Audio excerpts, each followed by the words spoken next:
All right, good evening. It is 6 p.m., November 14th, 2016. It's time to call this San Felipe del Rio CISD Board of Trustees regular meeting to order. Ms. Haynes, would you please call roll? Yes, ma'am. Mr. Chavita? Here. Mr. Mesa? Here. Mr. Overfelt? Present. Mrs. Martinez-Lozano? Present. Present. Mrs. Gonzalez? Here. And Mr. Smith? Present. Myself. Ms. Haynes, do we have a quorum? Yes, ma'am. Let the record show that a quorum of the board members are present, that this meeting has been duly called, and notice of this meeting has been posted in accordance with the Texas Open Meetings Act, Texas Government Code, Chapter 551. At this time, let us please stand for opening ceremonies, beginning with a moment of silence, followed by the Pledge of Allegiance.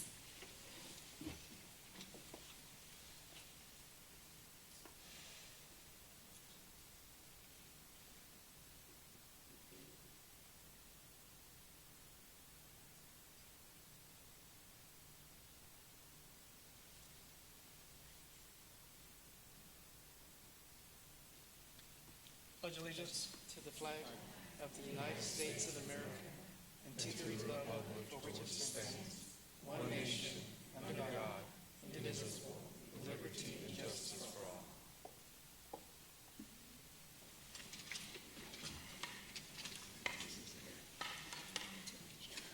All right, we open the meeting. We welcome all of our audience members, a larger crowd than what we're used to. Nice to see everybody here. We have several recognitions tonight, and we'll begin with that. First is the TEA Distinction Designation Awards, presented by Aida Gomez and Aide Garcia. Good evening, Madam President, Dr. Rios, members of the board.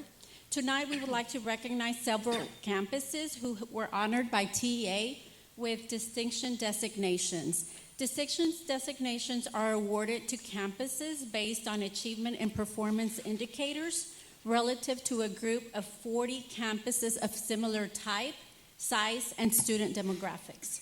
Depending on campus grade levels and type, the number of potential designations can vary. Up to 7 designations can be earned. There's one for academic achievement in reading, academic achievement in math, academic achievement in science, academic achievement in social studies, and these awards are for the campus outstanding achievement based on performance of the top 25 of the comparison group. There's also a distinction designation for top 25% student progress. This award is for outstanding improvement in student performance. The campus must be ranked the top 25% of campuses in its comparison group for Index 2. They also have a top 25% closing performance gap, which is awarded for outstanding performance in closing student achievement gap. If a campus is ranked in the top 25% of the campus in its campus comparison group under Index 3.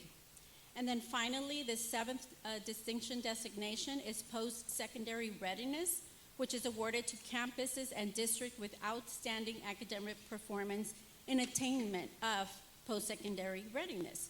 Today, we are proud to recognize the following distinctions designations. With San Felipe Memorial Middle School, academic achievement in mathematics.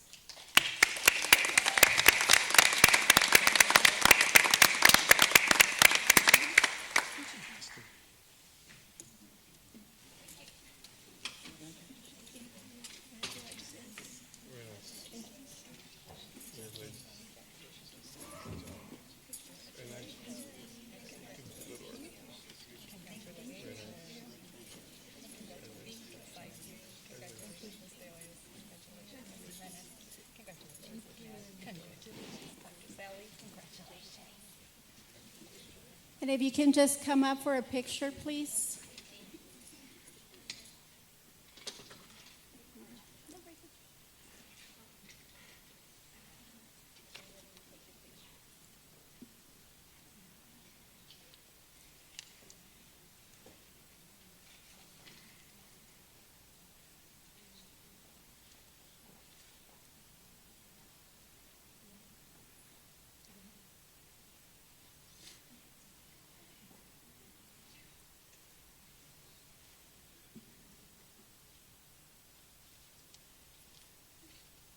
Congratulations, Del Rio Middle School, to a job well done.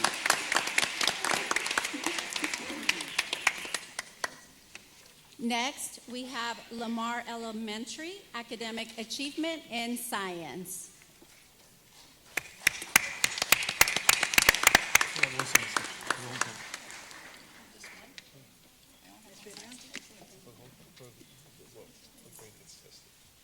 Good job, man.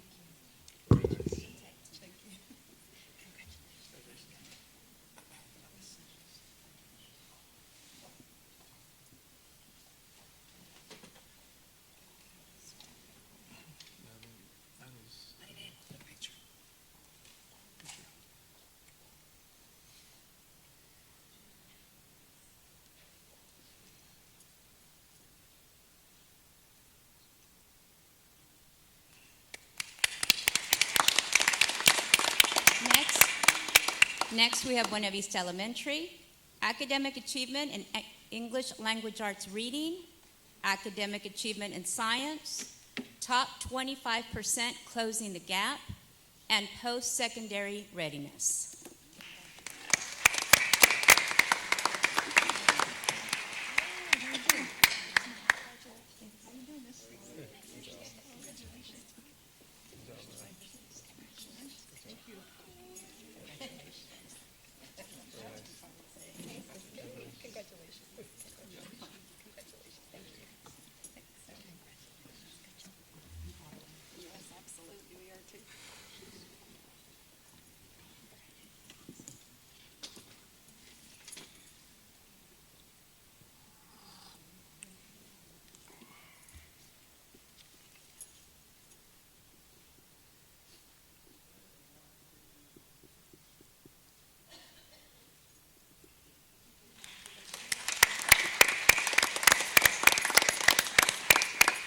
Our next recognition goes to Ruben Chavita Elementary for Academic Achievement in Science.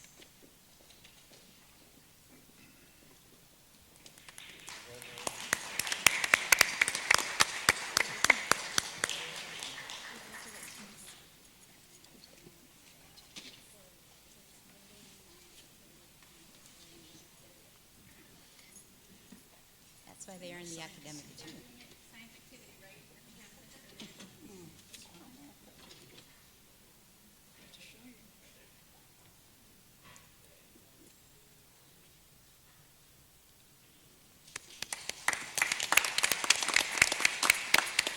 And our final campus is Dr. Lonnie Green Elementary, receiving an Academic Achievement in English Language Arts Reading Recognition.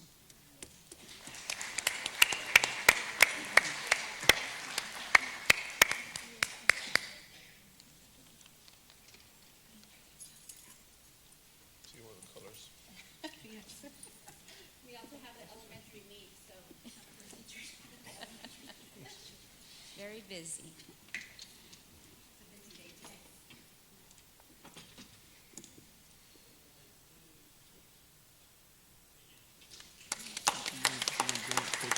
Thank you, and congratulations to all our campuses. We're going to call up Coach Smith first. Congratulations to the elementary schools for those wonderful achievements and recognition. Thank you for all of your hard work. We definitely are very proud of you and your accomplishments, and we thank you for everything that you do to help our children, our students succeed.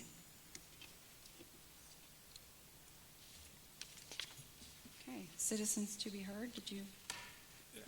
No, after that. All right, and we have nobody that has signed up for citizens to be heard, so we will move to reports, and I'm being... Madam President, because we have the elementary cross-country meet and we have our athletic director who's going to be presenting, I'd like to first go to item 8G, followed by our out-of-town guest, Dr. Rutherford, item 8B. Is that okay? Does that please the board? Is we're probably all okay? All right. Coach Smith, we'll start with 8G, which is the scoreboard report. Coach Smith presenting. I don't see Roger Gonzalez, so I guess Coach Smith is doing it by himself.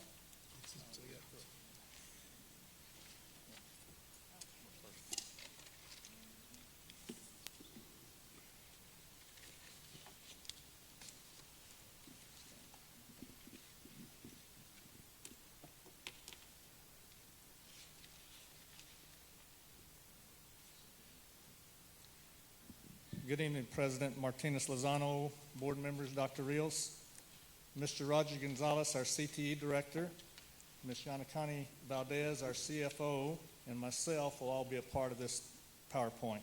My part is an introduction about a proposed partnership between our school district, the community of Del Rio, to add a video scoreboard to Walter Leverman Ram Stadium. Because of this partnership with individuals in our community and local businesses, we will fund this project without asking the district for any financial assistance, nor using any taxpayers' money. In the past 2.25 years, we, as an athletic department and school district, have made improvements in our student athletes' academic successes, in our athletic participation numbers, level of play, and sending more kids on to play at the college level last year than ever before that I'm aware of. And enhanced our athletic facilities with wall skins, pole banners, and graphic fencing. This video scoreboard will enhance the experience of those participating and those watching the events. We foresee 40+ events throughout our school year using this video board. It's not just a football scoreboard. We will be using this video scoreboard for girls and boys soccer, girls and boys track and field, elementary cross-country meets and track meets, community pep rallies, outdoor classroom situations, and graduation ceremonies. The most important use of this video scoreboard is a partnership between our athletic department and our CTE Media Tech programs, and Mr. Gonzalez will touch on this a little more in his presentation. We started with 3 video scoreboard companies. One was called Formico, Spectrum, and Daktronics, and we decided on Daktronics. The reasons why: one is customer service. Daktronics was the only company that came to Del Rio on 4 different occasions. The other 2, one asked if they could come instead of, coming. So Daktronics customer service was superior. Financing, Daktronics is giving us a 5-year, 0% interest-free loan through their company. The third item was price. Daktronics was approximately $70,000 cheaper than the other 2. Marketing, they are willing to help us set up presentations, as we did in August with our community members that we were hoping to sponsor this. They help in developing and designing commercials, ads, and graphic displays on the video board. 5th reason was training. Daktronics will provide a 2-day training to our students and our teachers, as well as our maintenance people, on how to run the board and work on the board if necessary. And finally, all equipment is designed by Daktronics and manufactured in the United States of America. The current scoreboard and message board is approximately 30 feet wide by 14 feet tall. The new scoreboard will be 32 feet wide and 42 feet tall, or 52 feet from the ground to the top of the scoreboard. Short video.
This fifth slide is showing that 80% of the video scoreboards in the state of Texas are Daktronics video scoreboards.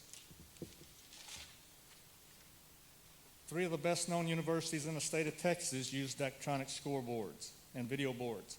The University of Texas is up in the top left-hand corner. Baylor University in the top right-hand corner, and the Texas A&M University is the bottom picture. 2/3 of all NFL and Major League Baseball stadiums use Daktronic video scoreboards. We are getting the same product used by these universities and professional teams and stadiums. Our existing scoreboard at Ram Stadium will be repurposed. We will move it to Del Real Middle School, who is in desperate need of a scoreboard. If you have any questions, I'm willing to answer. The repurposing of the existing scoreboard, that's Daktronic is going to cover that as part of this proposal, or no? We plan on rolling that cost into the Daktronics scoreboard, is my understanding. There are some expenses that our maintenance department has secured. For example, moving the scoreboard over there and adding the support pillars, because the ones that are now in place wouldn't hold up the large scoreboard or larger scoreboard that would replace it. And next month, when we present the approval, we will also inform the board exactly what the cost would be, because Daktronics would help with it, but there are some costs that we will have to meet, transferring the board over there, and we can connect it ourselves, but there is some infrastructure that has to go up. But it's certainly nowhere. No. I'm just asking questions. So the other question is, right now, I'm assuming you've already got some sponsorships covered. Is that already enough to cover the full cost of the project, or is that coming? Ms. Valdez is going to get into detail as to who the sponsors are that have committed to covering and the amount. So we're not there yet. We're close. Mr. Chavita, did you have? No. No.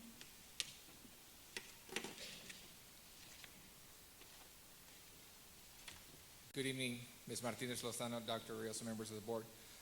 The educational piece actually plays a very important part for career and technical education. Here with me this evening is our media teachers, our 3 media teachers that actually have this program. We're starting at the freshman with the audio video, and then it advances to the advanced audio video, and then at the advanced. And what we want to do with this one is actually at the practicum level. So seniors can have an opportunity to actually work part of their lessons covering this.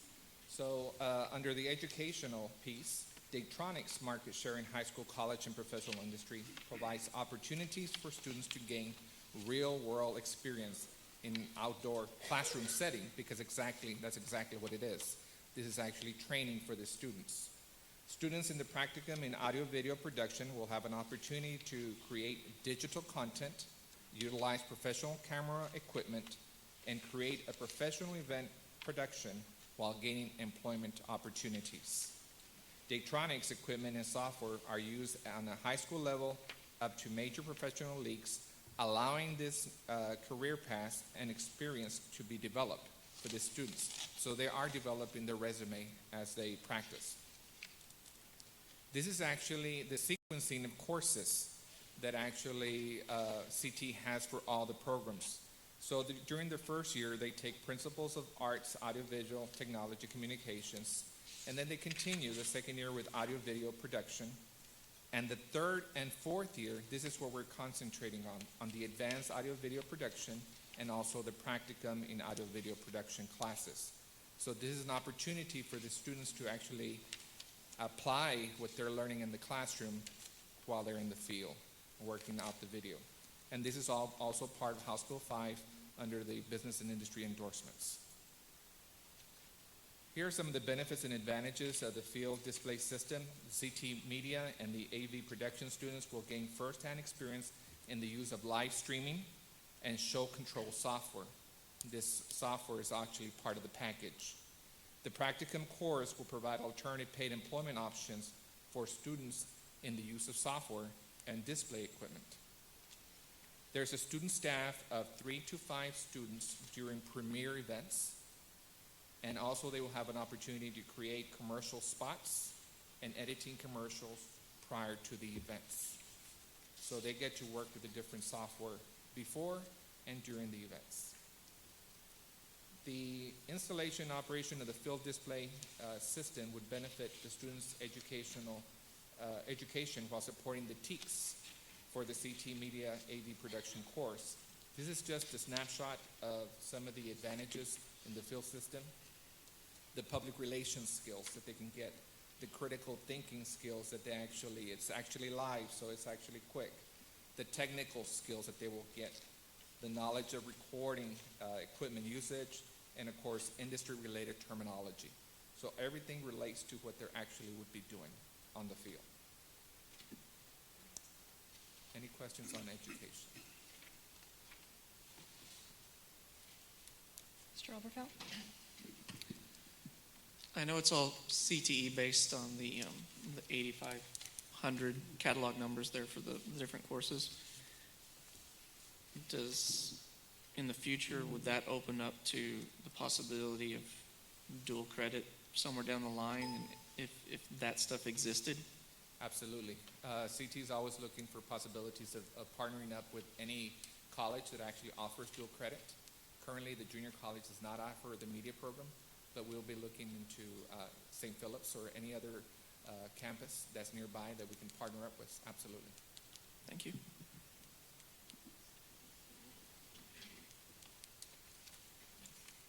Mr. Chavita? Yes, it's a wonderful opportunity. I went through an experience at one of the restaurants. I met a gentleman that was sport played about maybe 4 or 5 years ago, and I trying my heck right now to remember the name, but I cannot. But anyway, it's a senior movement type of thing. Anyway, the experience that you're talking about, it's something else. I asked about the boy, and he said he's in Hollywood. I said, what is he doing out there? He said, he's a movie star. He played football for us, and it was something that, and here's without any experience at all. He just decided that he wanted to be in the movies and ended up in Hollywood, and he's doing. So this here will provide a wonderful opportunity for our kids, to see themselves exposed to these things. It's just to be a wonderful thing. It's so I'm hoping that we can pursue it and make it a reality for our kids. So thank you for bringing all this information to us. We're always looking for different practicum programs, and I know that we have been networking with the U.S. Border Patrol in our media program, actually doing some practicum, but this is another opportunity to kind of practice what they're learning in the classroom and apply it. Absolutely. Thank you, Mr. Gonzalez. Ms. Valdez? Good evening. Thank you. Daktronics does offer 0% financing and a no down payment and flexible terms for up to 5 years. That's how we were able to calculate the financing of the approximately $672,000 for the scoreboard. And over 5 years, that would be over $134,000 on sponsorship packages. The sponsorship packages include 5 anchor partners, which you can see at the top of the board. I'm not sure if you can see my mouse, but at the top of the board, we have our 5 anchor sponsors, which is $16,000 a year, or 60% of the payment, of the annual payment, and that includes Texas Community Bank, McDonald's, the Bank and Trust, Ram Country, and BFCU.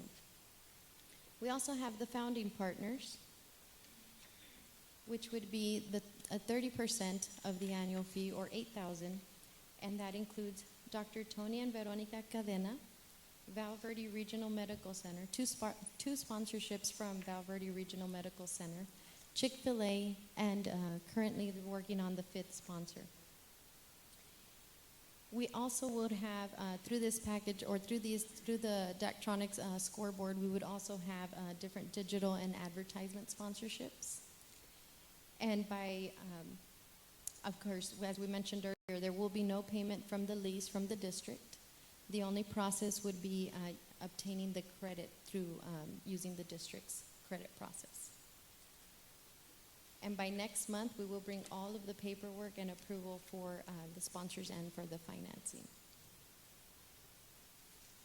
Are there any questions? Mr. Overfelt? So all the ones that you listed that are on that snapshot there of Texas Community McDonald's, they've already committed and said, if the board does this, we're willing to. Yes, sir, Down there. that's Okay. correct. And then I guess those others that came in since this picture was done with the Doctors Cadena and Val Verde Regional.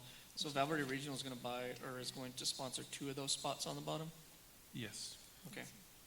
And then Chick-fil-A and another one to be determined. So they've already, I guess, haven't signed a letter of intent, but have expressed that they're ready to go if the board approves all of this in December. Yes, sir. Between tomorrow and the next board meeting, we will have the signatures on papers for each one of the individuals that we mentioned. And the 5th sponsor, we feel like we already have it, but they haven't verbally committed. But I think that within the next week, we will have that. But when we bring this to the board for approval, we will have signed commitments from each one of the individuals that we've mentioned. And then when the 5-year lease period is up, what happens at that point? I know that'd be 5 years into the future, but what are the options at the end of the 5-year?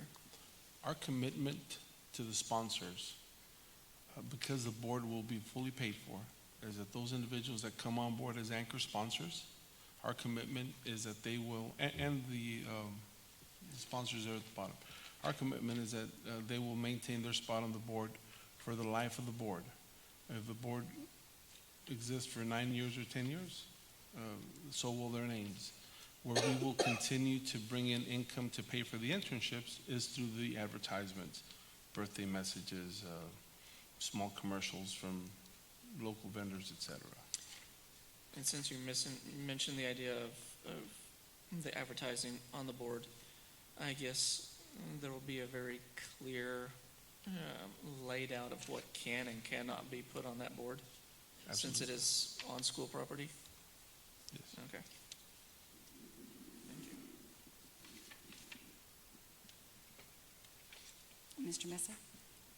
So basically, the commercials would be strictly for these sponsors, or there could be additional? Could be additional, sir.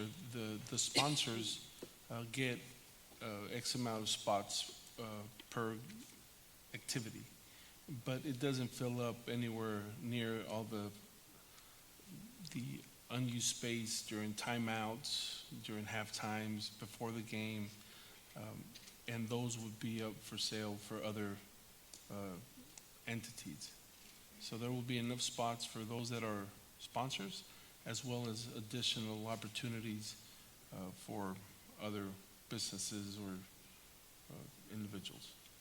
So the follow-up question would be that money that is collected from additional commercials would go to?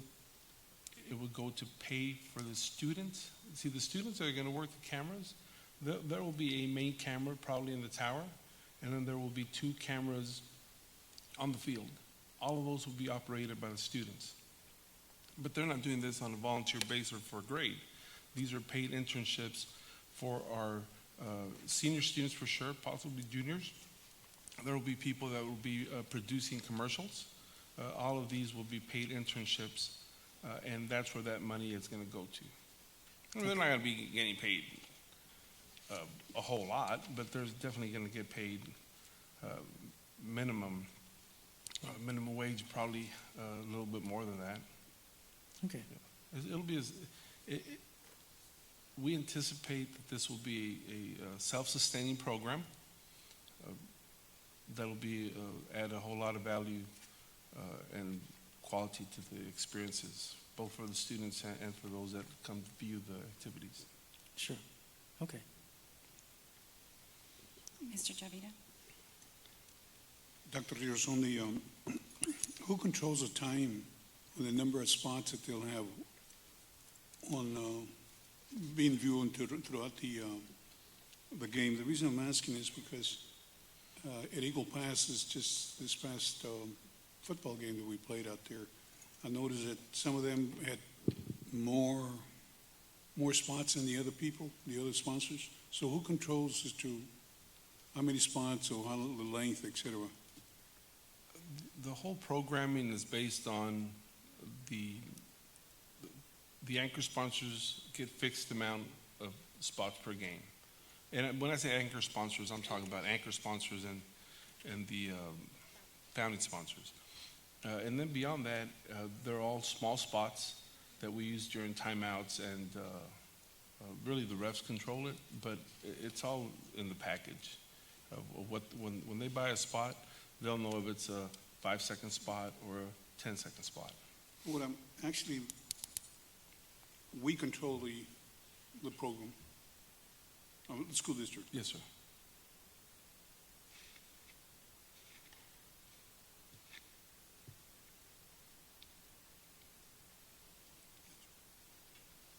I have a quick question.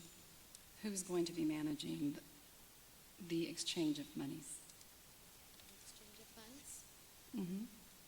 I know we had discussed this, I know it was through the CTE program where the sponsor, part of what they do now as a fundraising process, but it would be through the sponsor where we would deposit the funds and they'd be coded to the CTE program so that they could be paid, so that those funds could pay for the practicum.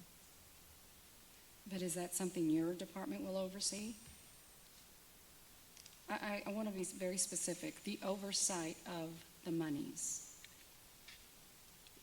When someone buys a spot. A spot. All right, and they write that check to, do they write it to the CT department, or they write to athletics, SFD or CISD? And who takes that and deposits? We want to limit the number of hands. We're not. We obviously don't have that detailed plan yet because we're looking for this. We're hoping that this board will be ready by graduation time, if approved by the board, and that we'll move forward initially with the anchor sponsors and so not immediately selling. But I guarantee you that by August, or whenever we're ready to start selling ads, we will have a very detailed process that's very audible and where individuals can be held accountable for their part. I'm not prepared at the moment to say that it's going to happen through the CTE department or through the finance department because we don't know yet. But we will have a very detailed process where you can rest assured that that's transparent and auditable.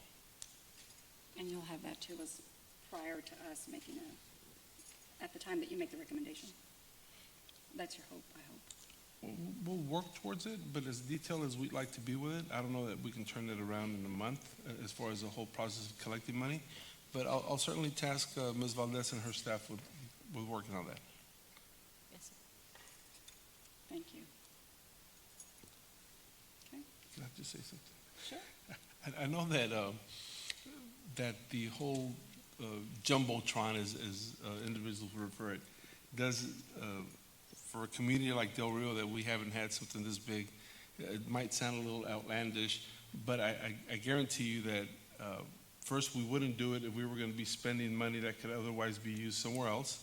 I think that as big as our programs are, it's something that's nice to have. Everybody that we compete with has it, with the exception of Southwest, and I think that they're getting one.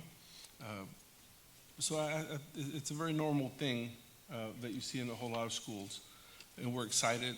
I'd like to thank everybody that worked on it, but Coach Smith has really hustled after the sponsors, and his relationship with them in the community has really come through shining. So thank you for your work on this, Coach Smith. and you have a track meet to go help supervise. Thank you, Coach Smith. Okay. 8A is the delinquent tax collections report from Linebarger, Gogan, Blair, and Sampson. I believe Sonia Gonzalez was not able to make it tonight, so we're going to go on ahead and table that. If everybody's okay with that? Don't really have a choice.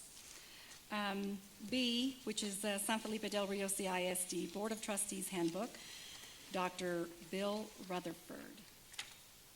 First of all, thank you so much for coming to do the presentation tonight. We definitely do appreciate it, and also appreciate all of your support during the process. Well, I can tell you, Madam President, after the work this board has gone through, I would not have missed tonight. So members of the board, Mr. Superintendent, and importantly, members of the Del Rio community, I want to start, I'm going to make it very, very brief because we have all looked at this document so many times, but I think it's important that the community know what you have done. What I'm presenting to you tonight is almost one of a kind. There's only one other district in the state of Texas that has undertaken the task that you undertook. And as I recall, started with a dream and an email I received from your board president, wanting to figure out if there's not a way by which the board can take all the board-related documents and combine them into one source, a one-stop shop type of invention. So after a little bit of research on my part, I was able to discover a template. And remember, this started in January. And then over the next 5, not in a row, but following that, you met for 5 Saturdays. And I think it's important the community understand that not only do we celebrate great accomplishment on the part of students and future activities on behalf for students, I think the community also needs to understand the dedication of this board. No other board, with the exception of one, has undertaken this task. And it's that for that reason, Madam President, I would not have missed tonight. Tonight is a culmination of an awful lot of work on your part, a tremendous amount of research on your part, a lot of questioning, why we do this, why no, we don't do it that way, and agreeing that the best operation is to put it in one document. And I also want to thank Sandra for the phenomenal work that she did also in this project. So you have in front of you, I believe, a copy of the document. I do want to point out a few things just so they're clarified in your thinking. On page 3 of the document, in red, it still maintains the idea that you're wanting to look at a mission statement. I want to point out to the board that, remember, this is a living document. It's intended to be updated periodically. Each time the ledge will meet, each time there's a new legal document or legal regulation that goes through, it'll have to be applied to this document. So that is to be noted on your part. Also, please note that on page 15, here's our first potential update.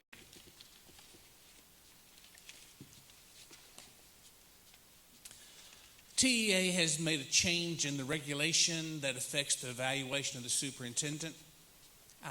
Essentially, they've pulled out the exhibit that used to be the foundation of about 99.9% of the boards across the state of Texas. In looking at what your document says in monitoring the superintendent performance, I mentioned to Sandra just a few minutes ago, it looks to me as though you are in compliance. I would encourage that to be something, though, that your legal counsel goes over. But I want to point that out, not because I'm concerned about it, but rather to emphasize to the board and also to the community that this is a document that it's going to be changing. About the time we finish the printing of it, another change will come about, and that's just endemic with the animal. Then on page 36 of the document,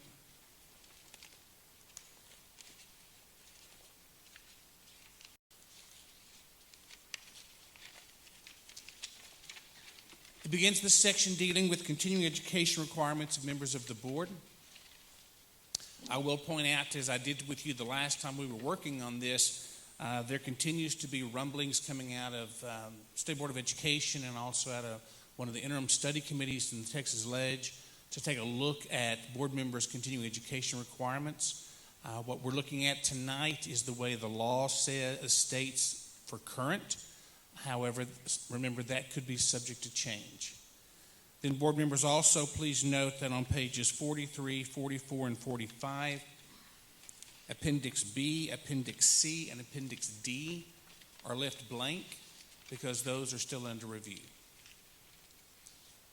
But it is with an awful lot of pride and pleasure on my part that I present to you your proposed manual. And I'll entertain any questions. Yeah, I'm going to do that. You know, Madam President, I reflect back. I think, you know, on a textbook count, you spend at least 25 additional hours on this beyond what you're required to do for continuing education credit. That does not count the hours you spent in reading and preparing for our Saturday morning meetings. And Sandra and I were commenting earlier, there was a time when we both, and probably all of us, thought the ship was going down. But thanks to you, you resurrected it, and we sailed on to the end. Any comments, questions? Mr. Mesa? I just want to thank you for your expert presentations and made it easy for us to understand. And we understand that, you know, as every legislature meets, so we will have to meet and revise our handbook, but at least we have something together that was devised by this board and with your assistance. So I certainly want to thank you for your expert advice. You're so welcome. And I think it's important for everyone, especially the audience, to understand when I say the document or the handbook, what makes it a one of a kind is the fact that it combines what you say in a board operating procedure with your policies. So you're not having to fumble and figure out, are we in alignment or not? It's all contained right here. One-stop shop. Thank you.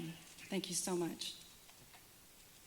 And just so that we can go on ahead and close this issue out, I would like to, with Dr. Rutherford still here, move to 10A, which would allow us an opportunity to approve what we've just reviewed, which is the San Felipe Del Rio CISD Board of Trustees Handbook. So, Ms. Sandra, you want to do the... And of course, Dr. Rutherford, you're more than welcome to stay for the entire meeting. But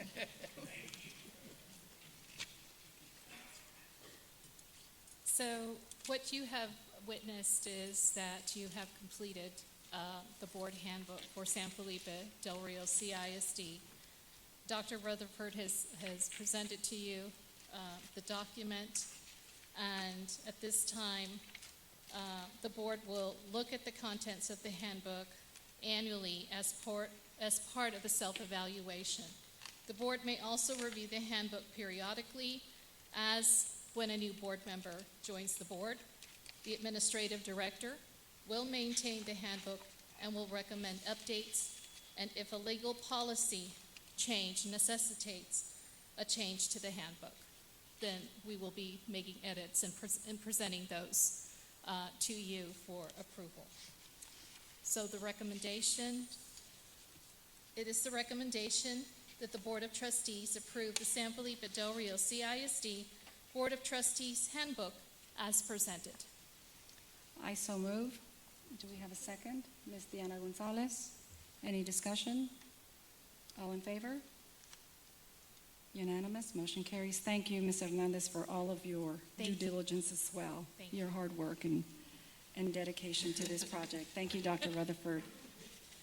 Okay, and mea culpa, we'll go back to 8A, the delinquent tax collections report from Linebarger, Barger, Gogan, Blair, and Sampson. We need to have a motion to table.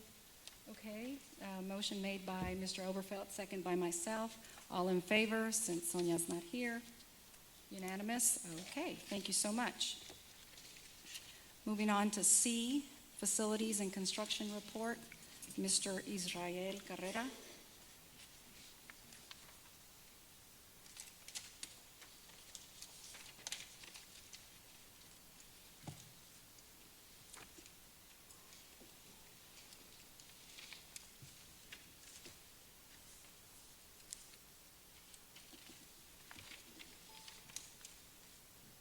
Good evening, Madam President, Dr. Rios, members of the board. I have a short construction update. First video here, we have the Walter J. Liverman Ram Stadium addition and renovations plaque. Next, we have the Lily Castellano Tennis Complex and Session and Dressing Room building plaque. Next is the Blended Academy renovations of building I and J plaque. And then the SFDR CISD Student Performance Center and Administration building plaque. The one on your left is, of course, refurbished, and then the new one on the right.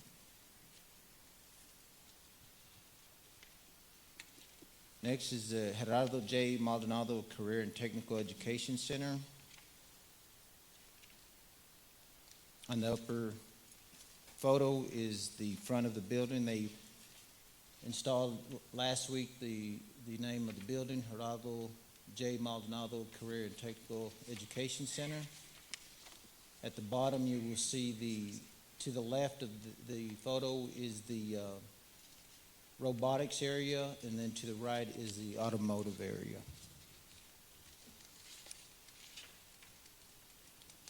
Then the next two slides are the project timelines. As you can see, most is 100% complete. Those at the bottom, I would say, are at 99%, and we're just ready to get our CO so that we can start moving furniture in.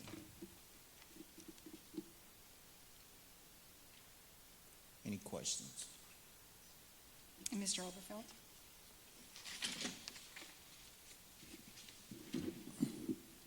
Couple of questions. I know on the conceptual drawing, it's got the CTE center across the the pavilion thing there, and then we went and put it on the wall of the building. Is it because it wouldn't fit on where it was originally done there, or what was the reason for that? Because it changes the look of what we were shown, and then also in the conceptual, it has an overhang on that side of the building off to the left, and it doesn't look like there's an overhang over where the lettering is today. So I'm curious about that, and then I have some others after that one. I don't have those responses, but I definitely can give them on an update, board update. Okay. The next one would be, last Friday was the 11th. Did we hit substantial completion on the 11th? We're not completely, we're at like 99% on the rest of that stuff. And the only thing that we're lacking that I'm aware of is to get the electrical inspection, and that would So be it. technically, we didn't hit substantial completion on November 11th. No, sir.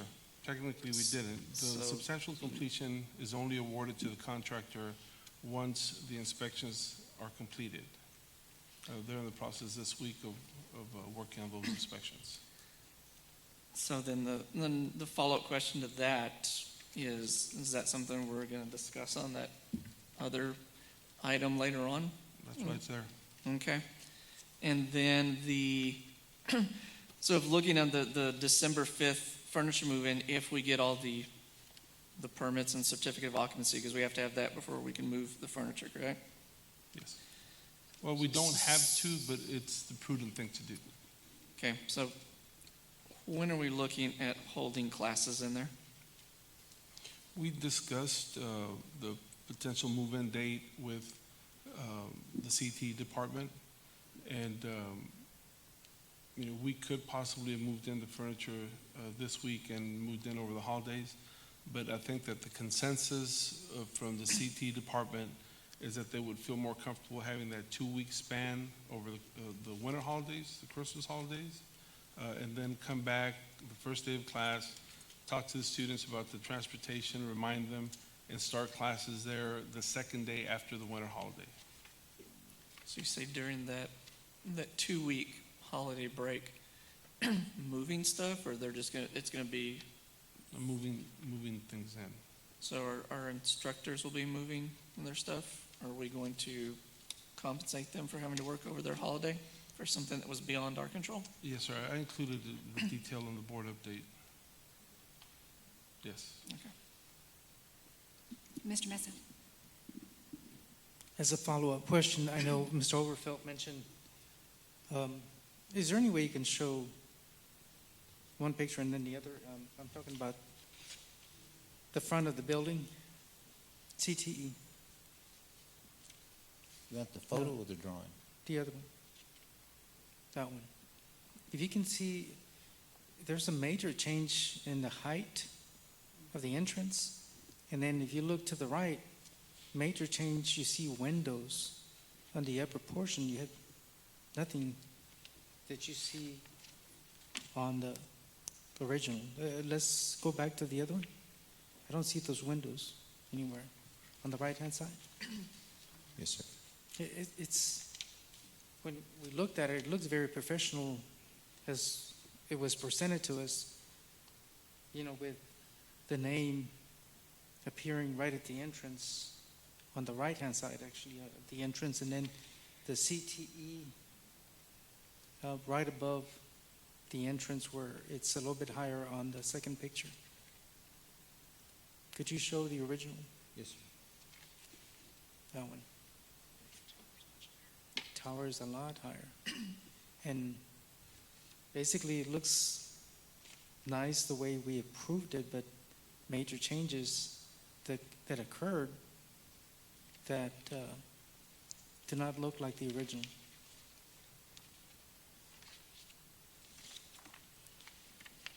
If you see where the name on that one, it's also elevated from the rest of the brick. Go to the second picture. There's no elevation on the right-hand side as originally was presented to us. So there's major changes. And I don't know how that can occur, once we're presented with one set of pictures and then turns out to be quite different. Madam President, Yes, Dr. Rios. first off, both pictures are at an angle. So obviously it's going to look a little different. What I'll direct Mr. Carrera to do is to visit with the architect, because the building was constructed to the specifications in the construction documents, not to the specifications of a picture, because again, the picture taken from an angle could be different. But what the architect is held accountable for producing is a building that reflects the specifications on the contract. So I will visit with Mr. Carrera tomorrow and have a review session with the architect to make sure that it was constructed to specifications on the documents. The picture, I agree, there are some differences to it, but the specifications on the blueprints is what the architect is held accountable for doing, and then in turn he holds the contractor accountable for it. So I'll make sure that we have that review so that we can get these questions answered. And there's one other one that we don't see there, but I questioned some prior meetings prior to this one, was that there was like siding on the side of the building, and originally it appeared as brick. So that's another substantial change. And I wouldn't want to sit here as a board member and approve, designs and then turn out to be totally different, and we're not made aware of it. So, would you look into that also? Yes, sir. Thank you. Mr. Overfelt? Then to that comment of it's built to specifications and not what the picture is, then I think in any future buildings that this district may go in and build and the board has to go in and approve, then I want to see the blueprints and everything at the same time before I approve something just based on a structural, on a artist conception. And then that way we don't go down this road again. You know, if we're lucky to build another elementary or anything else in the coming future, then I think we should be shown the drawings also to say this is what it actually will be on paper and when it's finally built, and not base it strictly on a drawing. Well, there's a couple of things that we need to keep in mind. And we can have y'all review as many documents as you want and approve them.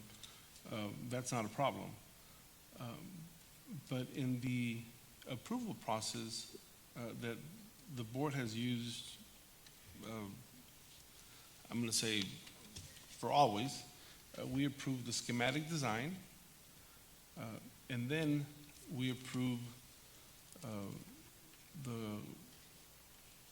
you authorize the superintendent to approve a contract. Now, part of the contract negotiation is the value engineering, where some items are removed to make sure that the project comes within budget. I'm certainly not saying that's the case with this particular building, but it usually plays a part in it.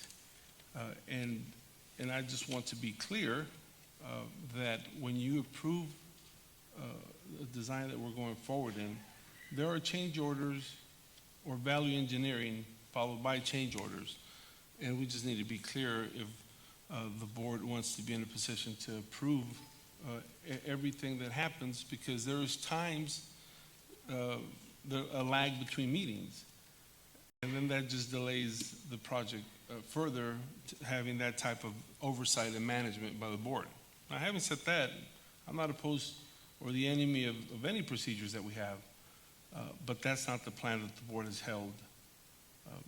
And we just need to be aware of the time delays that it could bring about. I understand that some of the facade appears different on the picture. We can see it just by looking at it. But we just need to be aware of that.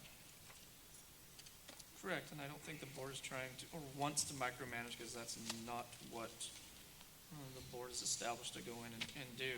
It's just that I think on this one particular project, which sits in the smack dab middle of Del Rio, and is going to be one of the showcases of our district, there were a lot of things that changed, and it was all after the fact there. I'm not for micromanaging. That's, like I said, it's not the reason the board exists there, but I just want to put stuff in place that hopefully we don't go down this road again where we're shown one thing and then there's very glaring differences of what we actually go in and get at the end. That's the only thing I'm looking at, because I know it can be a back and forth for the next hour over this one, but it's just, I think we ended up with something that was a lot different than what we had approved some 2+ years ago. And they're in an outward design, so just the opinion. Mr. Mesa? And I want to add to that we understand, or at least, we understand what change orders are and what the delays or the costs or costs overrun. But I'm going to give you one example. This building, we were shown what we were going to get, and we got what we were shown. And I'm not seeing that in this picture here. In this facility, I'm not seeing what we approved. It's totally different. That's all. And Dr. Rios, I think it would be very important for you to follow up with the architect and let us know what you learn regarding the specifications, because I know personally with the architect there were some changes that the architect made that may have led to the outcome. So I'm very interested in learning find out. Thank you. Any other comments? Madam Chairman, Yes, sir, Mr. Chavita. you know, the little I know about construction, let me put my 2 cents worth on it. You know, architects are really the ones that are overlooking any construction, whether it be big or small. And they, for one, will make sure that that whatever's on the plan, that's the way it's going to be. It's not up to the construction company. And since they have a reputation, they are on top, or should be.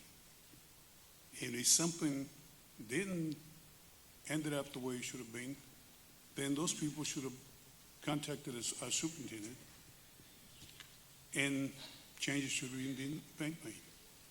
The fact that I, for one, didn't see the plans. I saw the building, I like it. Did it change from the plans? Then we need to talk to the architect. Because really, either way you look at it, it's not up to us, it's up to those people that we hired.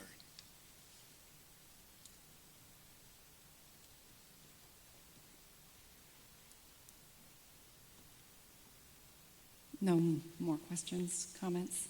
Thank you, Mr. Carrera, I appreciate it.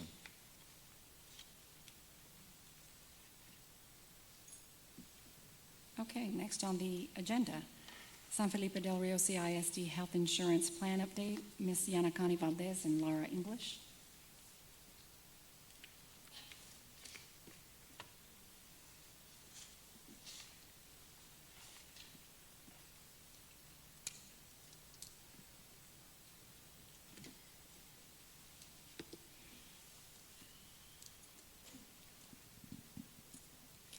Good evening.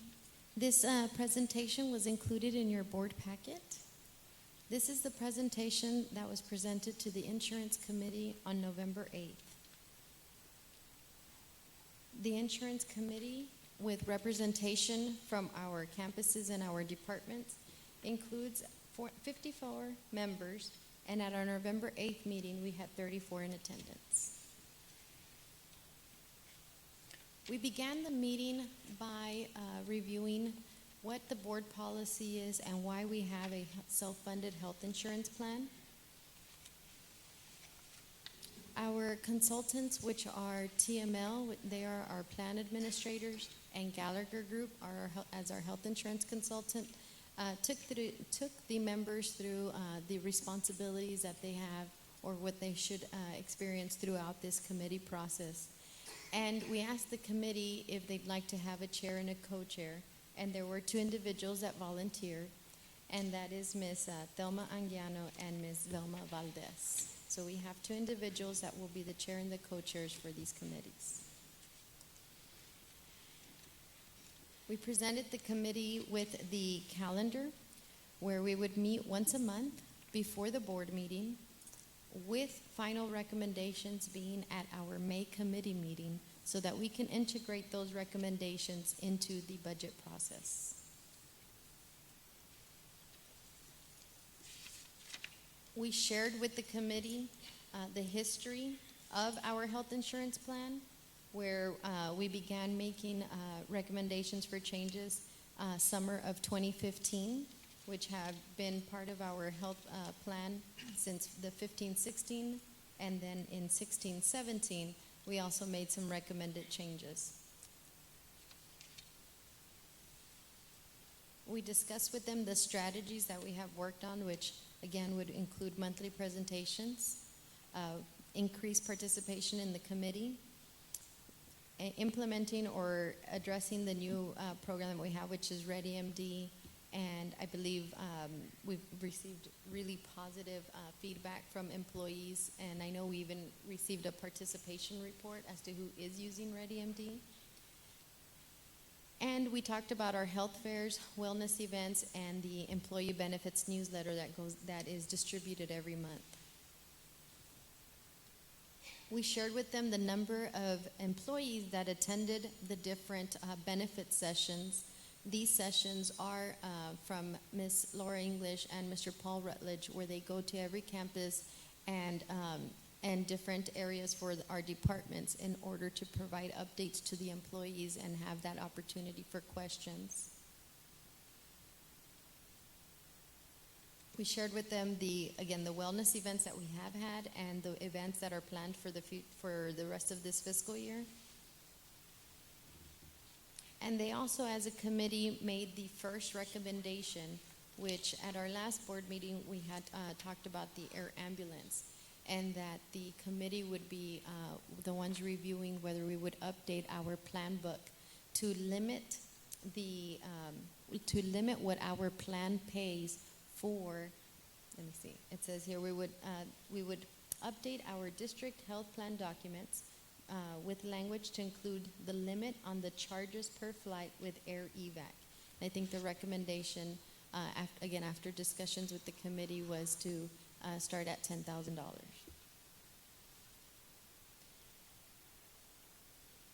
And one thing that we think would be really important is that we will start a survey with the employees. So this is a sample survey that was provided by our health insurance consultants, and we shared this with the committee. Ms. English sent out these questions and asked for additional survey questions from the committee with a response date of November 18th. Our plan is to create the survey that we will be sharing at our next committee meeting, which is in December 8th, so that we can send it out to all employees and have results and know what to focus on for our January meetings and so forth. Are there any questions? Mr. Overfeld? On the ReadyMed stuff, there have already been visits by licensed professionals to the campuses since the plan went into effect, or do I have that backwards? We did the presentation and introduced the program at all campuses. And as far as the actual medical professionals attending, they do it via Skype. So they do get to see the doctor on the screen. Okay. So we've had already several employees that took advantage of this program. Okay. And then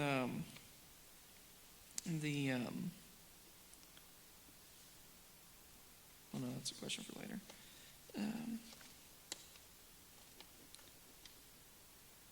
Okay, thank you.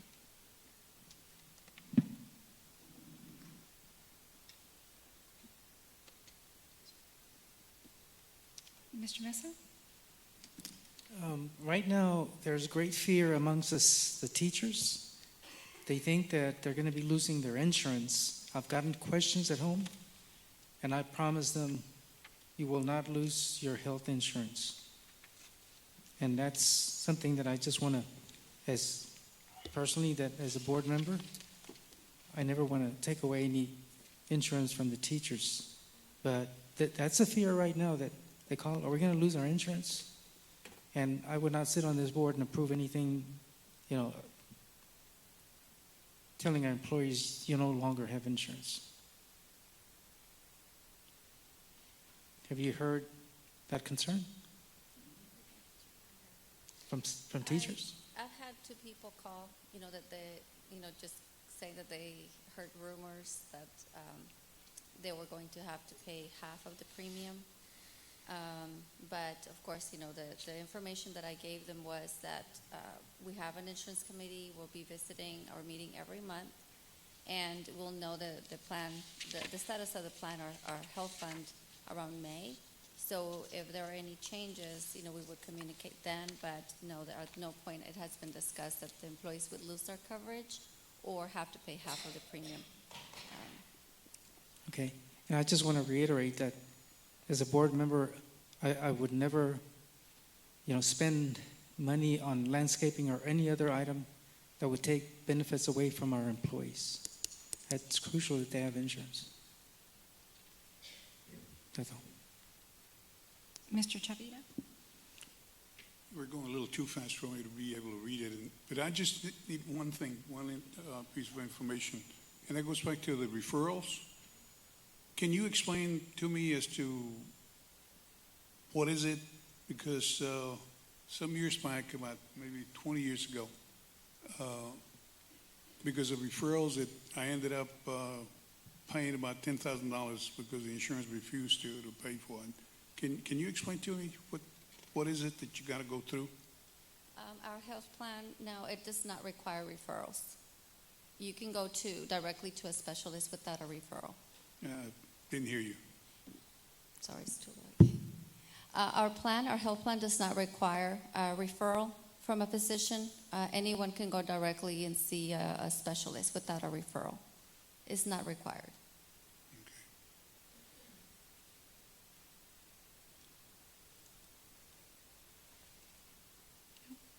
I have just a comment. Thank you so much for leading the committee, and really the number of people that have signed up to attend is really impressive, so thank you for that. I would add, though, if you can send some kind of communication. I know the committee members are kind of representatives for their campuses, correct? But I, too, have been getting calls and stopped at Walmart regarding the insurance coverage, insurance going away. Is there something that we can do to send out to all employees just to say, okay, look, exactly what Ms. English explained right now. No decisions are have been made.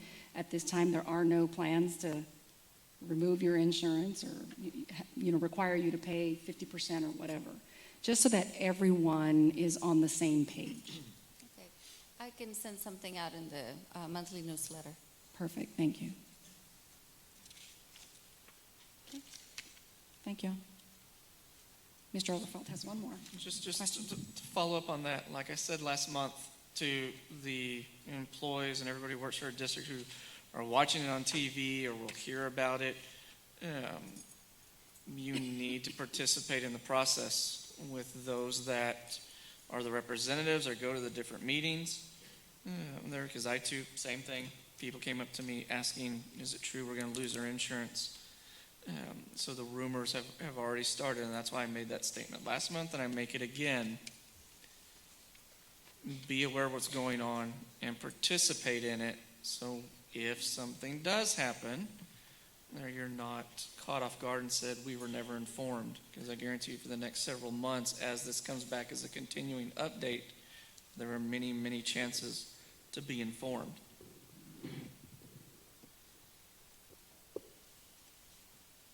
Thank you both. Oh, I'm sorry. Mr. Mesa has it. Just one other thing. It's a comment that, we've been having a lot of important issues on our agendas, but Channel 39 is still not on.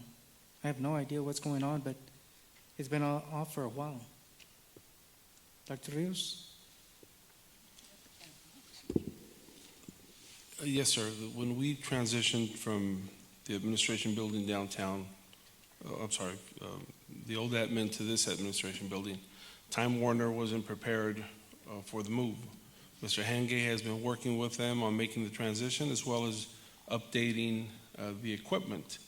I think that's resolved now, Mr. Henge, and I think at the last meeting you mentioned that we were 60 days away from completing the project. Yes, that's correct. I'm actually hoping it's less than that. Once we moved down here, that delayed things because they did not want to do the move. They wanted to do the upgrade at the same time now. And we've gone back and forth with them on construction fees. And then recently, Dr. Rios approved the construction fees that they're going to charge to move it down here. And I was actually on the phone with them again today. They don't have a go-live date yet, but we're anticipating any time. All the rest of the equipment's been updated at this point. We're just waiting on that one line to get moved down here. So the question would be, all these meetings that they've missed, will they be aired? All the meetings currently are recorded, and what we've done since we've been down here is we're actually streaming it out to Channel 39. But Time Warner's making changes right now as well because Spectrum has recently bought them. And now you have to have a cable box in order to even get Channel 39 because they're moving more to a digital era, and we don't really have any choice. You know, we kind of have to move in that direction with them. That's what they're asking, the digital box so that you can watch school board and city council meetings. So you have to go Right. get it from Time Warner, it's free, hook it up, and you got it. Now, if you don't have it, if you don't have the Time Warner, you can always go to YouTube, and I understand that it's a little bit more, you have to be a little bit more technical savvy to download from YouTube, but we are trying to get it out in as many means as possible. But hopefully we're days away from them making that transition. Okay, because I have a digital box and there's no channel 39. I know that we did have an outage like yesterday, and we worked to get that corrected today. There's been work going on at the old building, and the main reason we need power up there yet is because we're waiting for Time Warner to move that line. So we have one computer running in that building currently just to continue to keep Channel 39 rolling. So as a district, we've done everything we can at this point, and we're waiting on them. We had to receive approval from Washington, D.C. to even get it moved. So there's been a lot of political stuff on Time Warner's side we had to work through. Because, certainly this is something that will ease the fears of our staff and employees that we have. It's been off for a long, long time. And important issues have been discussed, and I just want the staff informed, because that's how, the fear starts and they start accusing people. And I just want the staff to be, all the employees to be informed. Sure. So whatever work can be done, I really would appreciate that to make sure we get the Channel 39 going again. We'll continue to monitor that, but I'm really hoping that right now this time of year, maybe it'll be a holiday gift for us to get that done, because that truly is the last piece that we have up there. Okay, thank you for answering my question. Thank you.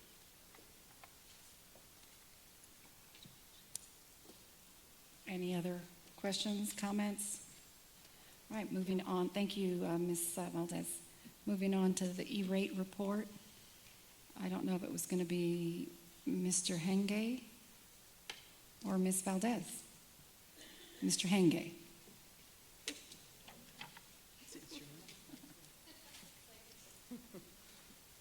Good evening, Madam President, Dr. Rios, members of the board. Tonight I just wanted to give a brief presentation on where we're at with our E-rate project. And of course we'll answer any questions that you have as we go through this. The E-rate project is a federally funded program that allows reimbursements to schools and libraries to reduce expenses as they relate to telecommunications. SFDR has been receiving E-rate assistance since 2001 under the Category 2, or the Category 1 format, which primarily deals with telecommunications or your phone service, and Time Warner, which is your internet service. Beginning in 2009, SFDR contracted with BST Services, which is a consulting company that we use to process all the paperwork, make sure that we have everything in alignment with audits, we meet deadlines, things like that. Every year the rules and laws against E-rate are changing, so he's our representative that goes to all these meetings, gets all the latest and greatest information about that program. Recently, the program has expanded for reimbursements to include IT hardware, which is our Category 2 funding. That hardware that's included under that reimbursement would be network switches, wireless infrastructure, and firewall security appliances. The funding is a one-time reimbursement, roughly $150 per student, and SFDR currently receives 85% discount on the vendor pricing, so that brings it to $127.50 per student for a one-time term for 5 years. So the reimbursements that we've been approved for Category 2, we receive that funding once every 5 years. Whereas Category 1 funding, we receive that every year annually. The E-rate application history, last year we applied for E-rate, and Cisco was the only vendor that we had bid on it, and their proposal came in at $3.1 million for all the upgrades that we needed. for the IT hardware. Thinking we could do better, we decided to decline that as a district and rebid it out this year by including Dell and Hewlett-Packard as well into the mix. Once we did that, our total proposal came in at $1.8 million, saving the district over $1.27 million by waiting a year and bringing in competitive bidding. The switches and wireless connectivity, the benefits that will be, or the locations that will be benefiting from that rather, are listed here. All campuses will receive new switches based on our equipment list that we put together. The wireless deployment will go everywhere throughout the district, again, all campuses, with the exception of high school and freshmen, because they already have sustainable wireless at those locations. I saw no reason at this time to replace that because we've worked very hard to get that connectivity established there and the equipment's still good. So the takeaway is we're not buying things that we don't need. We're applying the money to areas that we do need it. Finance portion. The categories that we've outlined here would be network switches, wireless infrastructure, firewall, and VST consulting services. There's the next column there goes into project totals. So for the network switches, we have $1.4 million in upgrades. Wireless infrastructure is $259,000. Firewall appliances, $86,000. And the consulting services, which is 4% of what he was able to apply for and bring back to the district, which works out to $46,000. The USAC portion, which is the monies that we're going to be reimbursed through the program, is $1,174,912.90. And that amount is split across the network switches as well as wireless infrastructure. To date, we have made some purchases against this equipment that was in the original list because we do have equipment that's failing, and that E-rate reimbursement for the current purchases is at $85,000. So our total balance that we have to come up with on this $1.8 million project is $574,000. This year we do have $110,000 of committed funds that will be applied to that, and we can continue to run this program longer than a year, so we can look at getting additional funds next year to apply to the program. Excuse me. As for the cabling piece of this, we decided not to bid that out because our internal staff has done such a fabulous job this summer on new construction projects. We decided to include them when it came to the cabling for this. In doing so, we've been very happy with the outcome of the products. Our staff know where every cable in every building is, and they're the ones that are going to support it, so they have a little bit of meat in the game as well. To date, we've been able to successfully complete the data center relocation down to Annex 1, Student Performance Center, of course, Blended Academy, and we're currently finishing up CTE. Each project, roughly with cabling, hardware, and labor, comes in around $175,000. So total savings that we've done on the cabling would be roughly $700,000 this last year by doing it with internal staff.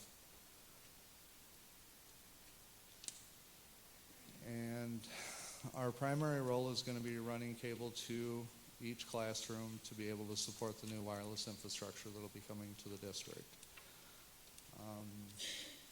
Again, secondary's already been cabled, so we won't have as much interaction there, but we do have a cable cleanup project that is coming along right now. There's a before and after picture. That's one of our cleaner closets on the left, but that's what we're trying to get to is what's on the right. Makes it a lot easier when it comes to troubleshooting and configuring the equipment. Cabling deployment for the wireless project is roughly $10,000 per campus, Total of 14 locations that we'll be dealing with. Possible savings, $140,000, bringing internal staff in to do the work. Questions, concerns? Mr. Mesa? Just have a question. I know we have an item F3, which deals with the network switches, the amount of $322,000. Yes. Go back to that slide, Les, please, that outlines those amounts. Right there. You said 400,000. Yes, sir. But Mr. Mesa, the $400,000 is what we applied for reimbursement. Today, we're only bringing $300,000, or the exact amount of that $400,000. So that's one agenda item that you're referring to. And then the wireless infrastructure, if you notice the amount that we applied for was $259,000. So our portion would be $125,000. But today we're only bringing $106,000 for your approval. But our intent there is just to show what we applied for funding from E-rate, not necessarily what we're asking you to approve today, rather the whole scope of the project. Right. And really my question deals with the funding, because I know you're breaking down the funding between the E-rate proposal here. Correct. And the E-rate grant, correct? Well, there's one funding that will come from USAC or E-rate, and that in total is the $1.174 million. But they actually break it down per student count, per location. So some locations we've gone over the amount, so the upgrades have exceeded the students, and at some campuses it's come in under. So some of these items will come back after April 1st for final approval, and that's when all the numbers will work out correctly. It's because of the split funding year, though, that we have that discrepancy right now. Yeah, that helps me understand a little bit better. Okay. I mean, it's a substantial amount, but I just, worried where the funding was coming. And so, I found it here prior to the meeting. The only thing is I could not understand, split funding. Sure. And it's really tricky because our reimbursement that we have to pay is 15%. But in some cases, we've spent well above that. So we're trying to backpedal right now and get everything clean and straightened up. And Ms. Valdez has been awesome at trying to get all those numbers in alignment. So I think it's going to be really good for the district. It's been several years since we received this type of funding. And we don't know, what's going to happen a few years from now if this program's going to continue. But for now, it's going to help replace a lot of 8- and 10-year-old equipment that normally we would have to find other funds. I understand, and I appreciate your answer, and Sure. I understand it a little bit better. Okay. Mr. Smith? Okay, couple of questions. First of all, thank you for meeting with me before the meeting. That answered a lot of my questions. Sure. The $85,000 that's already been spent, that's tied to this location, or what? Can you define what that is? Right. We had committed funds assigned to Blended Academy as well as CTE for the technology that was needed there.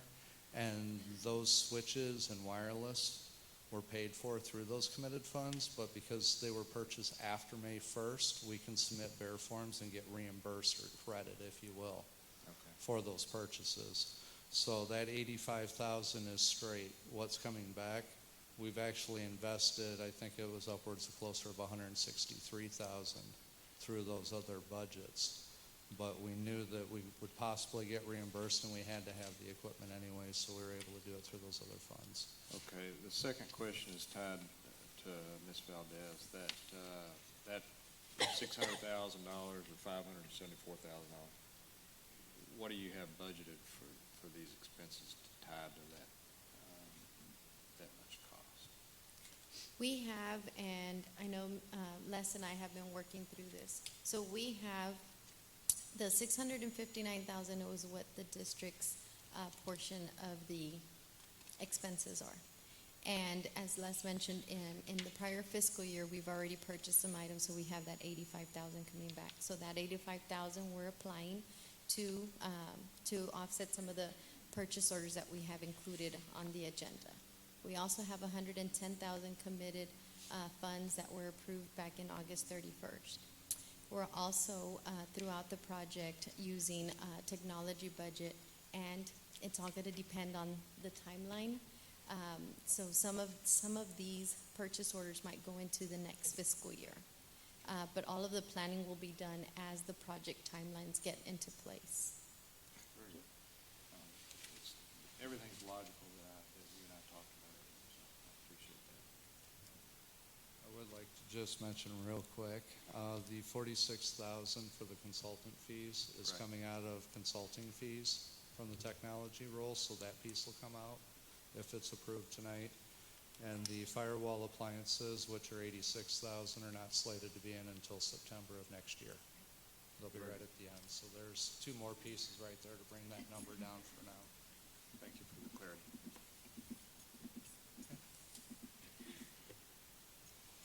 Thank you, Mr.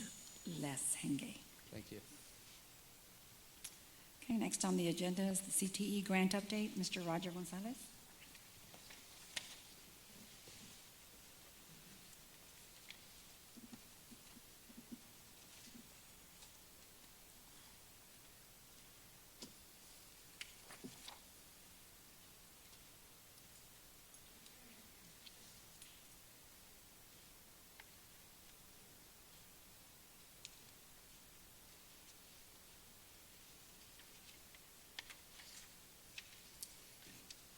Good evening again, Mrs. Martinez-Lozano, Dr. Rios, and members of the board.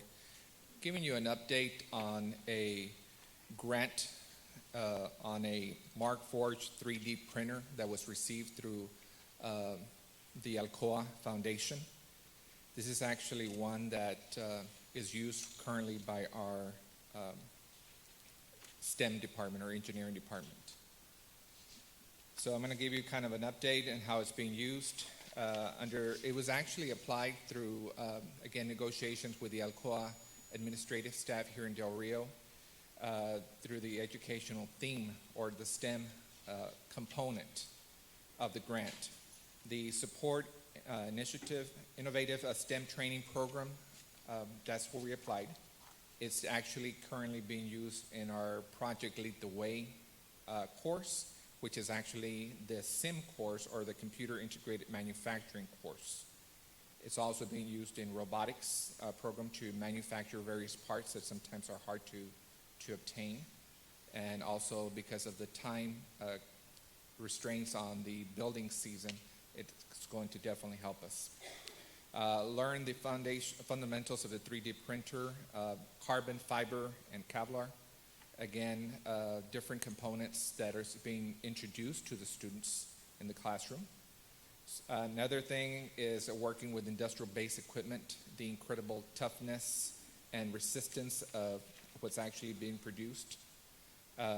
This is actually one of the component suppliers that was actually created as a test part for the 3D printers, and of course, the other thing is, of course, the toughness and the resistance. Through the equipment that we purchased, and it was a little bit over $20,000, and that was a grant through the Alcoa Foundation. We're able to buy this equipment, and it actually creates superior quality compared to very time-consuming, less accurate, manually controlled tools that we currently have. Provides our additional project-based learning lessons for our students, which is always a big plus. And again, you'll see the pliers and the key holder that actually was manufactured as test parts within the classes. 40 students that are part of the engineering program actually printed those test parts. They determined the most effective materials for various situations. They do take a little bit to actually produce, 5 hours of actual print time, including everything involved with the setup, installation, the self-training, design, and layout. The pliers were printed to test the strength of the nylon material with 6 layers of carbon fiber. So again, a little bit more technological advances to the equipment that's being used. The key holder was drawn in Inventor, again, using of the software is important, and printed in nylon only, and very flexible, and it would actually need layers of carbon fiber to stiffen the product. The corner blocks actually is printed with onyx, 70% filled, 4 layers around the holes, and again, this is actually being used for the robotics program. 1032 heat set insert was melted into the block so that they could actually use it as they developed their equipment, and it actually took some hours to produce, in this case 20 hours to print. So the blocks were designed by the robotics team, so the students are actually involved in the actual configuring of the program and actually using of the 3D software used to assemble the aluminum 1x2 tubing in the rectangular chassis of the robotics that's coming up next semester. Printed with new material with different characteristics and properties, and the ability to reuse the inserts for multiple projects.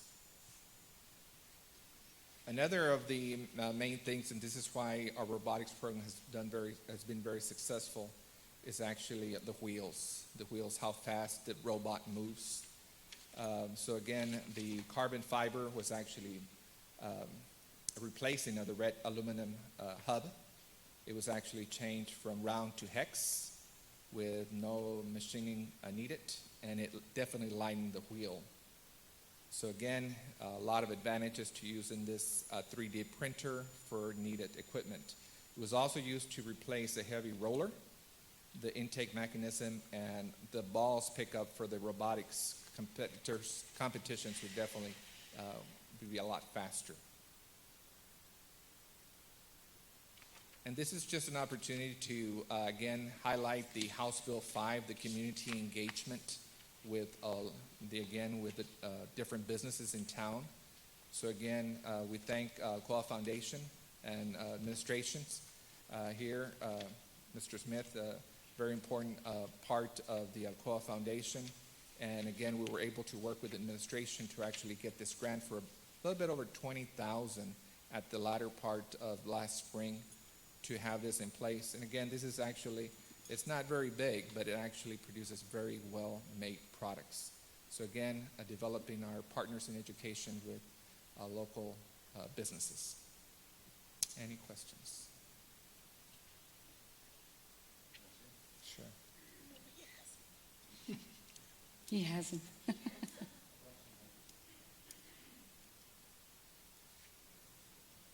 While he's looking at that, I think it's awesome, the partnership with Alcoa Foundation and the school district and everything y'all are constantly doing over there in the CTE department.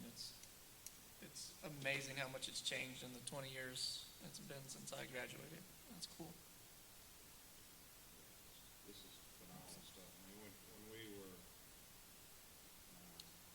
offering up this, I didn't lead anybody in any direction, right?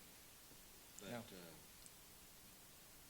automatically the team came up with these 3D printers as the direction they want to spend their money. And this is so exciting to me because our kids are now getting into what the future is, right? I mean, this is the way things are going to be built in the future. And what you're talking about, taking several hours to produce, it won't be long to where that's done in minutes or seconds. And our kids are getting the opportunity to see that at the ground level. So thank you for that. I appreciate it. Thank you. We definitely do appreciate Alcoa's support. For those of us who haven't had an opportunity to go out and actually see, maybe not exactly this one, but I've had the distinct pleasure of coming into the engineering area, the robotics area, and actually seeing some of this equipment work. It is phenomenal. It'll blow your mind.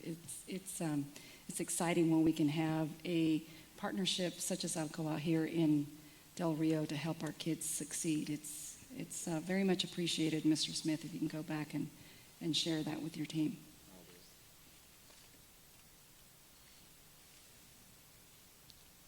Thank you, Mr. Gonzalez. Thank you very much. Okay, moving on to H, lawn maintenance presentation, Mr. John Sheedy.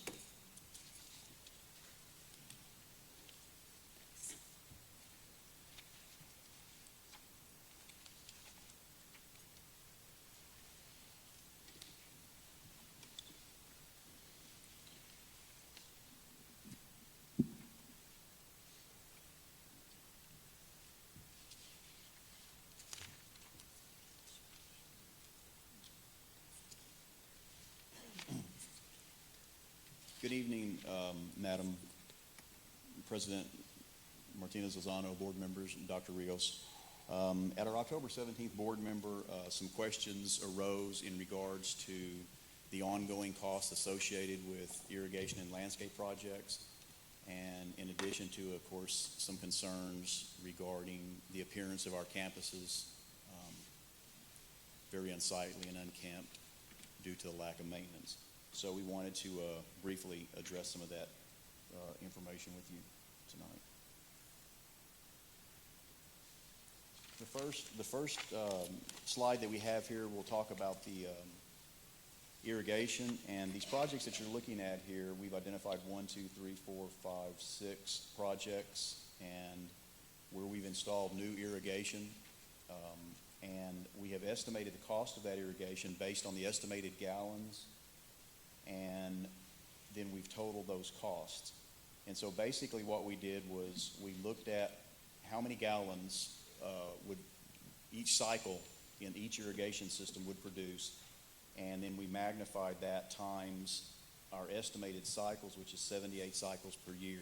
And the way we did that, if you'll look at the chart at the bottom, we show January and February 2. That means we irrigated twice a month. When we get into March, we irrigated 4 times a month. Of course, May and June, 8. And then in the hottest months, we're irrigating 12 times a month, and then we start going back down.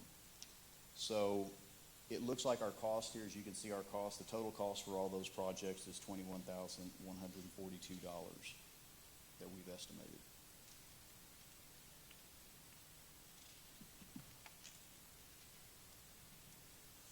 This is just a really brief slide, just a representation. I know we talked last time about, again, how difficult it was to maintain, to keep up with our lawns, and Superintendent Rios did a wonderful job explaining that it's just due to so much rain that we've had in August and September. But we just wanted to show you that graphically, represent that.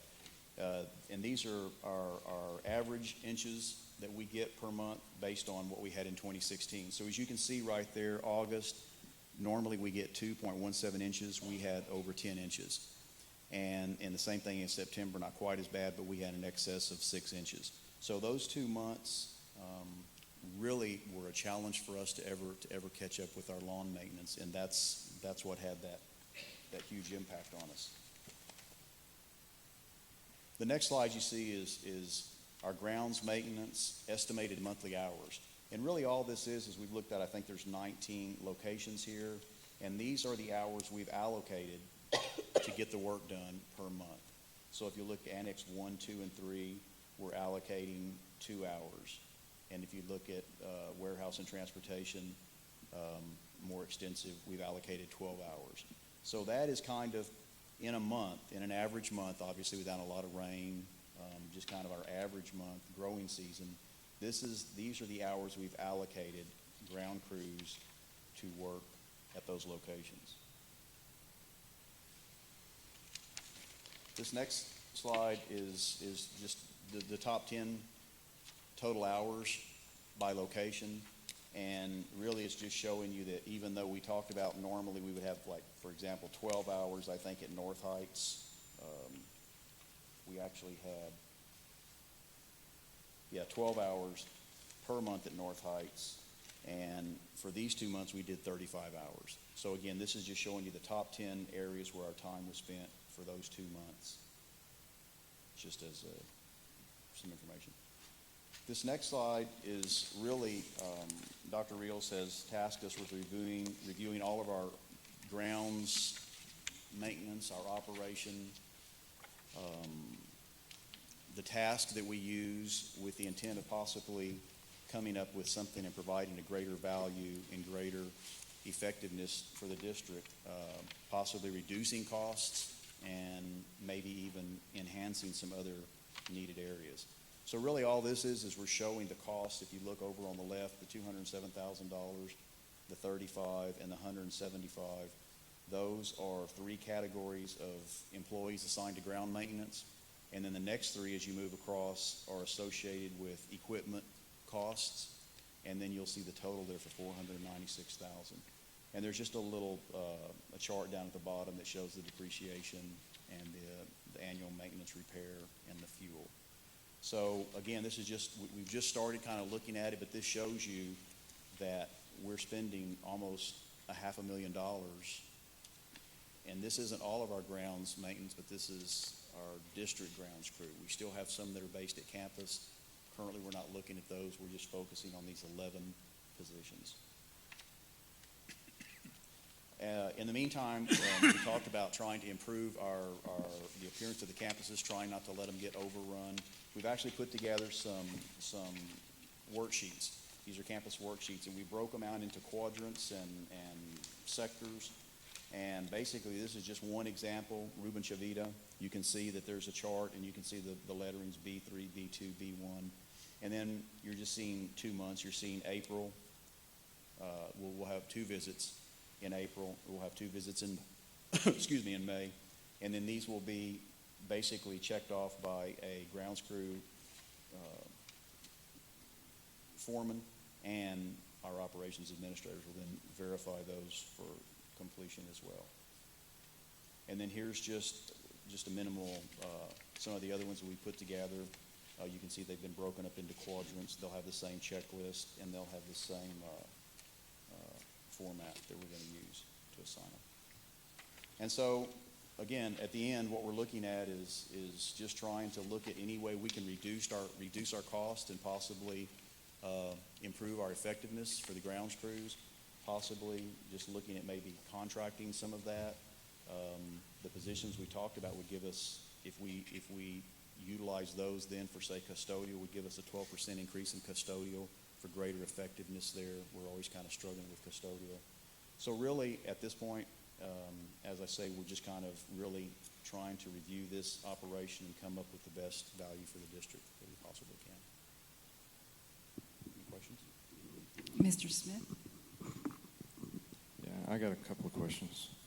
First of all, tied to the surveillance schedule that you're talking about, who's going to be is this your team, or is this the site, or who does the check sheet? These, all the ones that we're looking at here are district grounds crew. So you'll see there's completed initials. That would be whoever it is on that grounds crew, that has actually initialed that the work's been done. And then we have a grounds crew supervisor, and then we have somebody from operations administration. So there's 2 checklists, but they're all from operations. The oversight is all from operations. Okay, and connected with your second set of data that I don't know what page it is, because this isn't numbered, but here where it talks about rainfall and your surges. Yes, sir. And while I appreciate the fact that the surge occurred, it's the surge management. So what are you proposing? How are you proposing to manage those surges? It could show up here, or it could show up in your schedule as well, right? When you have either your site visits or your site leaders say, hey, I got these issues that need resolved. What's your plan to deal with that surge capacity? I think it's really twofold. Currently, right now, the way our schedules are, they're allowing for maybe 1 visit per month based on the resources that we have. So what we're trying to do now is at least schedule 2 visits per month at each campus. And even though at each one of those visits, every single section may not be completed. There will be 2 visits to each campus. And what that'll do is give us an opportunity, in the example of the high periods of rain, to just really kind of coordinate all of this better. We'll be able to have these worksheets, and we'll be able to review on a much, I guess, just a much more consistent and coordinated effort than we have in the past. Can you go back to this slide here?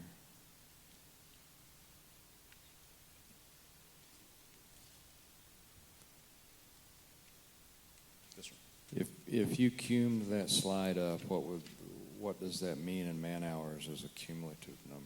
Well, this is kind of based on, this is 140 hours, I can tell you. If you added those, each one of those is... And that 140 hours represents how many groundskeepers? That would be our 6 groundkeepers that are assigned to those projects. And what we've done is, there's a different schedule, I don't have it in here, but we actually have, each week, we have assigned a crew to a campus with a certain amount of hours. And so, for the month, we try and make that total 160 hours. Per groundskeeper? Per 160 hours per month. Yes, per groundskeeper. Per Yes, sir. groundskeeper, Yes. and it's a 200-hour month for them? So what do they do with the rest of their time, I guess is the question. That's filling in and catching up, typically what we're doing. Again, we try to,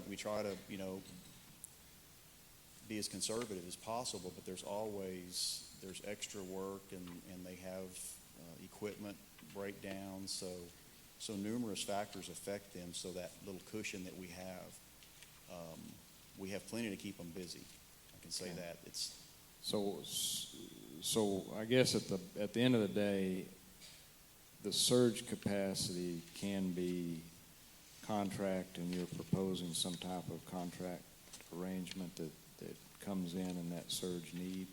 Well, I think right now we're looking at actually possibly contracting certain sectors, certain responsibilities from existing staff, because we believe that we could see some savings from that contract. Again, we're just kind of looking at the data and trying to put it together. Yeah, okay.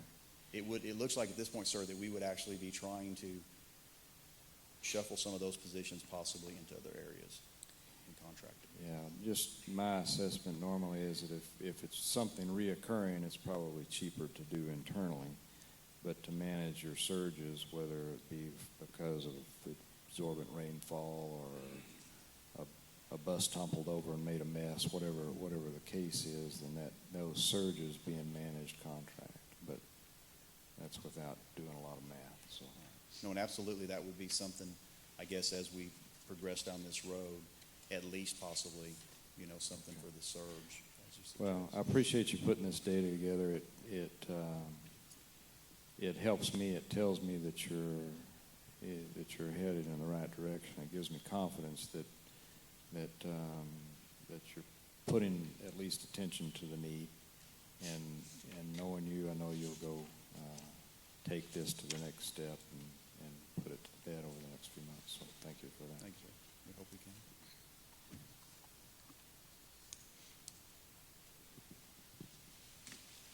Any other questions? Mr. Overfelt. And just a curiosity, on all the land that's between the high school going up to the bus barns and transportation and the warehouse, is that included in the 12-hour graph there? No, sir. That work is done through a separate employee assignment. It's a shredder. We have a shredder that would continue to do that work. I was just curious if it fell into one of those, because I know that's a huge chunk of. Yes, it is. Yes, sir. Okay. Thank you, sir. Thank you. Any other questions? All right. Thank you. Very nice information, Mr. Sheedy. Appreciate the information. Thank you. So, Dr. Rios, at this point, with the information that Mr. Sheedy presented, there are no plans to reduce staff at this time. Should anyone be listening or hear something, we want to make sure that we are transparent. And what was the purpose of using the reduction in costs and custodial staffing? There is no plan in reducing any staff unless it's by attrition. Now, I want to be clear. Our purpose is to study in detail the cost of having a grounds crew versus contracting the lawn maintenance, but to study it. If we were to determine that we could provide for the needs of the district at a much lower cost, then we would recommend to the board transitioning some positions to custodial positions. You wouldn't lose your job, and as a matter of fact, the pay grade is the same. It's the same job whether you're a custodian or a grounds crew. If we determined that it was cheaper, then we would have that discussion. Our intent is to fully study the dollars and cents related to each, and then come back with a recommendation. But we're not at that point yet, but we do want to explore it in its entirety. Thank you for clarifying that. Okay, moving on to the consent agenda. Does anyone wish to pull any of the items from the consent agenda? No? All right, do we have a motion to approve the items on the consent agenda? Mr. Overfeld, second by Mr. Mesa. Any questions, discussion? All in favor? Unanimous. Motion carries. Thank you. Moving on to number 10. Donations. Oh, I'm sorry. Mr. Overfelt will be reading the list of the many donors this past month. Definitely do appreciate those donations. Mr. Overfelt. Yes, ma'am. The Spot and Pro Shop, $300 to Buena Vista Elementary Student Council. Texas Athletic Productions, $1,050 to Del Rio High School Athletics Department. And Del Rio High School Football Booster Club, $2,430.66 to Del Rio High School Football. Cecil Atkinson Motors, $400 to Del Rio High School Mariachi. The Bank and Trust, $350 to Del Rio High School Mariachi. Texas Department of Public Safety, $600 to Del Rio High School. Operation Graduation, the following are all to Del Rio Middle School Queens Palm team in the amount of $3,325. Alfonso Zertucci, $50. American Auto Body Repair, $25. B&B Corporation, $50. CNS Westonware LLC, $100. Cadena Family Practice PLLC, $100. Zenaida Gonzalez, $400. Chelsea Larson, $75. Cottage Candle Shop, $300. David Aguirre, $300. Dulce Maria Flores, $50. Gloria Castaneda, $200. Goodnight Sleep Center LLC, $50. Guadalupe Gomez, in two amounts, $200 and $225. Three Amigos Motors, $100. Javier Calderon, $250. Law Offices of Cesar Escamilla, $50. Marcela Gonzalez, $300. Ortiz and Ortiz PC, $100. Rocking H Ranch, $100. Texas Community Bank, $100. United Civic Organization, $200. The next amounts are to Dr. Fermin Calderon Elementary in the amount of $366.94. Chick-fil-A, $172. Peter Piper Pizza, $169.94. Your Cause, two amounts, $10 and $15. Dr. Lonnie Green Elementary, Chick-fil-A, $379.21. $700 total for the next amounts to Lamar Elementary. San Felipe Lions Club, $200. The Spot and Pro Shop, $200. Spot and Pro Shop, $300. And the Spot and Pro Shop, $150 to Ruben Chavita Elementary. And as always, we thank the community for their donations. Thank you, Mr. Oberfeld. Moving on to 10. We've Secretary. already covered. Yes, sir. I just want to acknowledge some very substantial donations that were huge. And from the Del Rio High School Football Booster Club, Buffalo Wings and Rings, Mr. Gaddy's, IHOP, DonorsChoice.org, Peter Piper Pizza, and Valverde Masonic Lodge. Those were substantial donors, and we welcome additional ones. But I just wanted to say those are sizable amounts. And I just Yes, I'm sorry. The list that I was given didn't have the ones that were non-monetary, so I will read those in, and I thank Mr. Mesa for catching that. Buffalo Wings and Rings kid meal coupons valued at $23,868 for the elementary perfect attendance and all A honor roll. DonorsChoice.org through the AKJ Education, 33 books and 5 Samsung 3 Chromebook laptops valued at $1,399 to Garfield Elementary. IHOP kids meals valued at $800, elementary perfect attendance. Mr. Gaddy's Pizza game card coupons valued at $5,720, elementary A and B honor roll. Mr. Gaddy's Pizza game card coupons valued at $7,870, secondary perfect attendance. Mr. Gaddy's Pizza 120 pizzas valued at $1,138.80 to Lamar Elementary for the best attendance percentage during the zero absence day of October 12. Peter Piper Pizza soft serve coupons valued at $4,601, the district-wide perfect attendance, and the Valverde Masonic Lodge dental prevention kits valued at $2,168.85 to all of our first grade students. Thank you for pointing that out, Mr. Mesa, and thank you for acknowledging those donors, Mr. Overfelt. Now moving on to 10A, we've already covered, which was the handbook. B is the consideration to approve a resolution to fill an existing vacancy on the Board of Directors of the Valverde County Appraisal District. Dr. Carlos Rios. Yes, ma'am.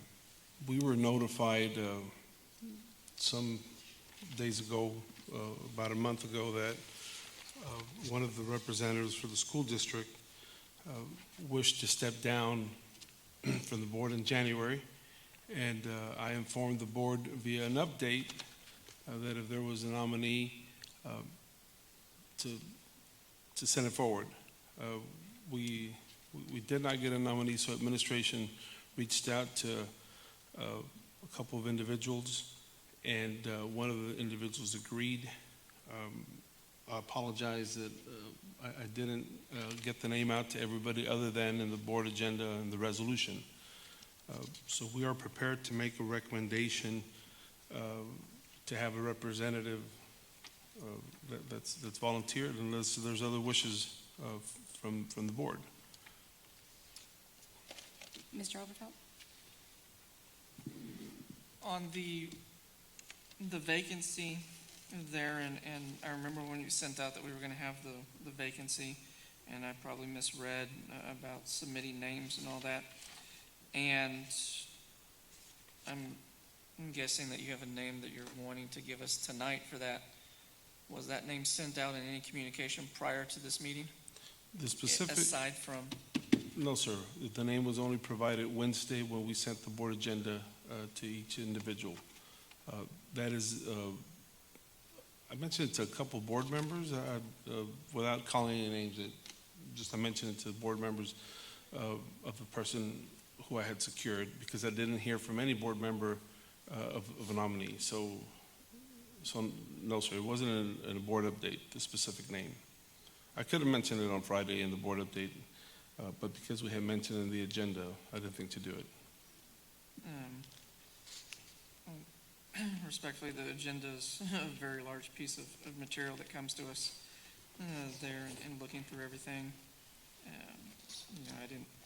I didn't see it, and I think it should have been something that we all should have been notified either via call or via an email there. So if the recommendation is made tonight, I will not be voting on it, because I don't feel I was informed, expedient way, aside from that document there. Just tell me how to proceed. We're prepared to make a recommendation, but again, this is the board's representative. And I'm okay either way. I was just trying to do what we've done before. I know in the past, we brought names, and maybe it was just a very busy month or a couple of weeks since that notification was given, because it was about 2 weeks ago, 2 or 3 weeks ago, when you told us that vacancy was gonna occur or was happening? The letter was dated November the 2nd. Okay, so that's 12 days ago. And I know I've been busy with the semester winding down and whatnot, and that's no excuse publicly, but I don't know what the other board members feel, but like I said, if it's recommended tonight, I won't participate in it. Do we have a recommendation for someone else, and would we want to entertain that? Mr. Mesa? I just want to comment on it. I did talk to Dr. Rios, and he mentioned the individual. What I want to mention, I sit on the appraisal board, and it's very difficult for someone to commit to the meetings, and I think the individual that Dr. Rios selected is impartial. I think he'll be a good member of the appraisal board. I don't think he's connected in any way to any political faction, or I think he's impartial. But it's difficult to get volunteers to commit to the meetings. They're normally at noon, and they say at noon, but we end up finishing about 1:30, 2 o'clock. So it's difficult for them to leave work and be out for so long. So that's the only thing I want to say. But it was short notice. But I think it's difficult to get anyone to commit to those meetings, and I'm okay with the name.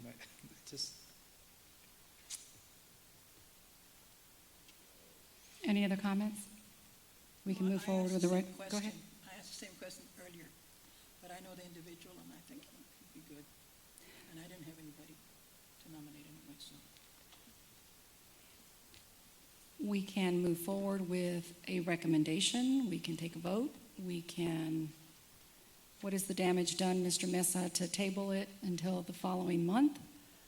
We definitely, will lose the opportunity of having one extra representative. I don't think we need to rush it. We still have members in there that vote, so we've had vacancies that exist for some time, so I think it would be good to possibly, either way, it would not hurt the appraisal board of directors if we table it. Mr. Smith. I'd recommend tabling it for the month. We have a motion to table, Mr. Smith. Do we have a second? Mr. Overfelt, all in favor for tabling? 5 opposed? 1, did you? Okay, table 6-1. Motion does carry.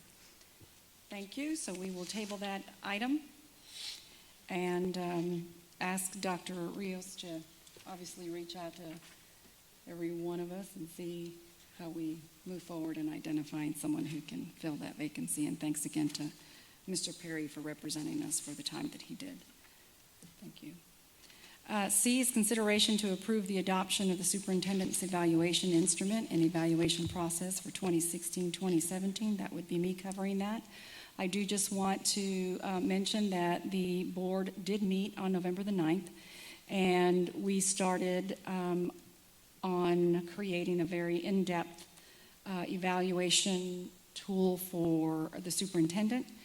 Obviously, there was a lot of work done by the cabinet in putting together a dashboard that would help us with metrics and ways to help us to evaluate Dr. Rios. So at this time, though, we are not ready to move forward in approving the tool. We have more work to do.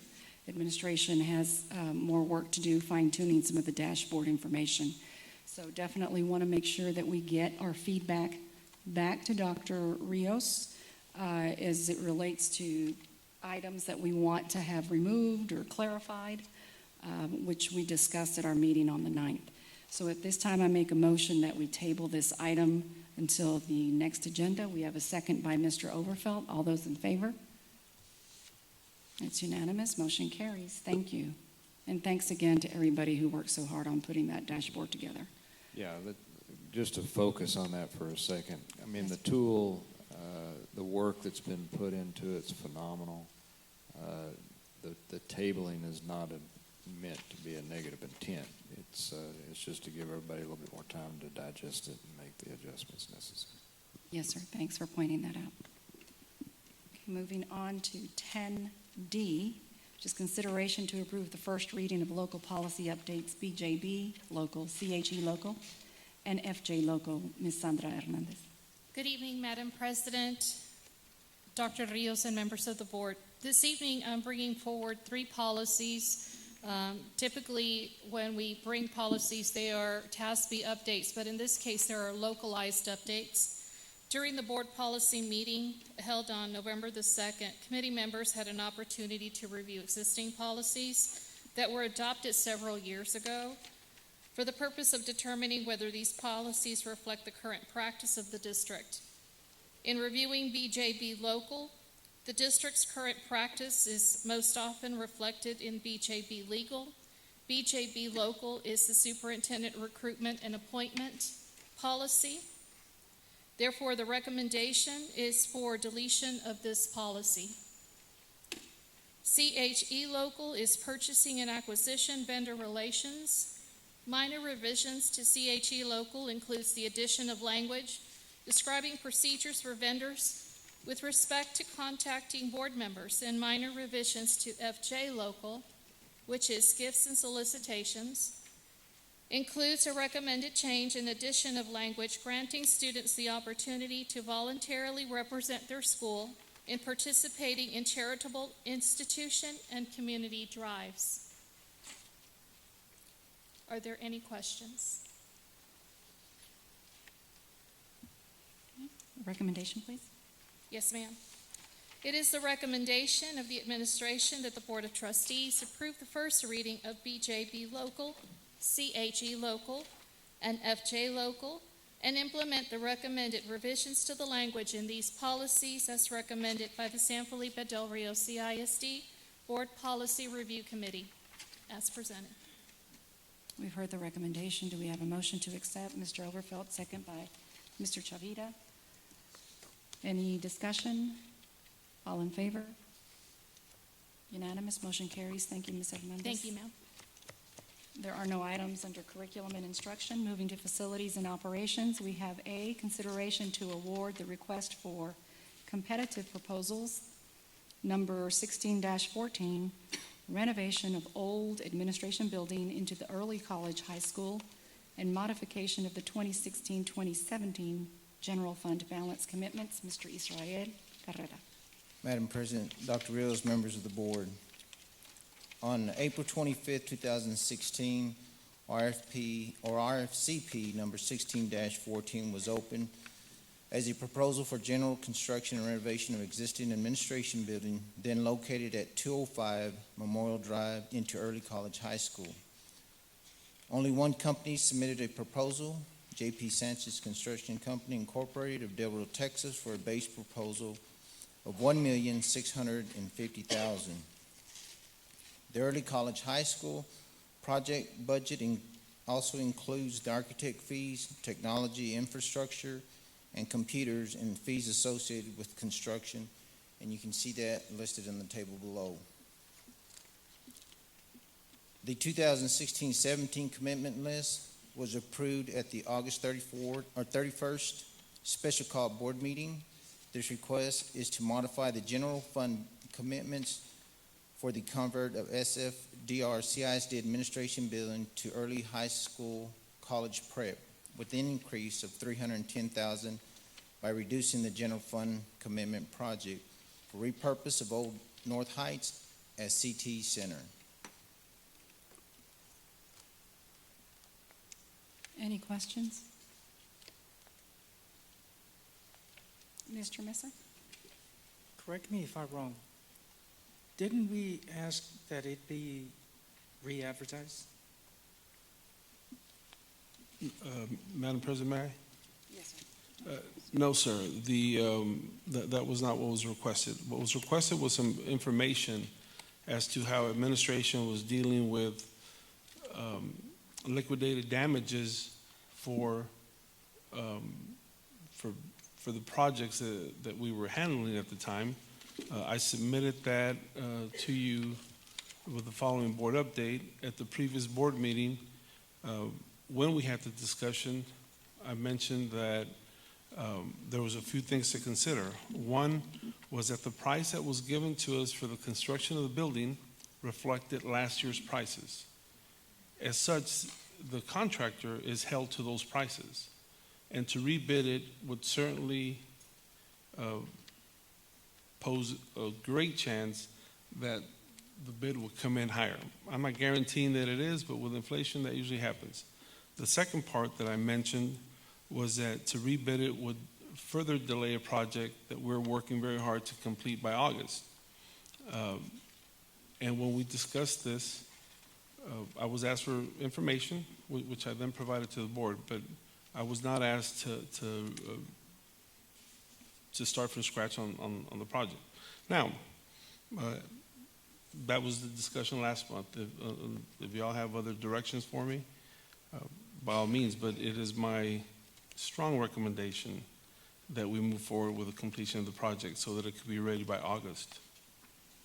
There were numerous questions in regard to the advertisement of this bid, request for proposals.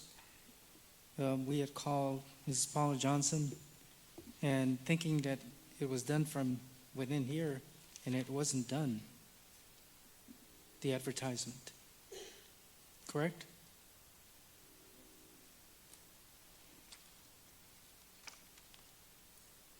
Mr. Mesa, I personally advertised it in the Del Rio News Herald, but the architect advertised it with other construction people throughout the state.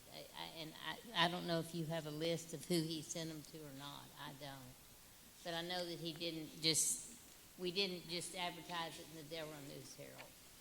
I personally advertised it in the Del Rio News Herald. But then the architect also sends it out to companies that he knows of and companies that have contacted him for copies of the contract or copies of the bid. But we only had one that submitted a proposal. Right. I remember at the last board meeting saying that I, for one, cannot vote on construction projects when there is one bid. It would not be fair to the citizens that I represent. We have no proof, unless we ask the architect to submit proof where it is printed in the paper. I have no proof that it was done. He might say that he advertised in 10 papers. I don't know that he advertises it in newspapers. I think what he does is that he puts it out with construction companies that he has contacts with. You know, somehow they advertise it out. They go with different construction companies, with different, like Dodge Reports, different companies that advertise for the architect. But I personally only put it in the Del Rio News Herald. That's my input on the advertisement as far as construction projects go. We put it on our website, and we put it, I advertise in the Del Rio News Herald. Now, the local vendors like Frontera didn't submit a bid because they were involved and they didn't have the time. They said they were not interested at this time. They didn't have the time. They were busy with other projects. Right. I understand. Yes. No, I believe everything you're saying. The only thing is I don't have proof that it was advertised anywhere else. And I think the architect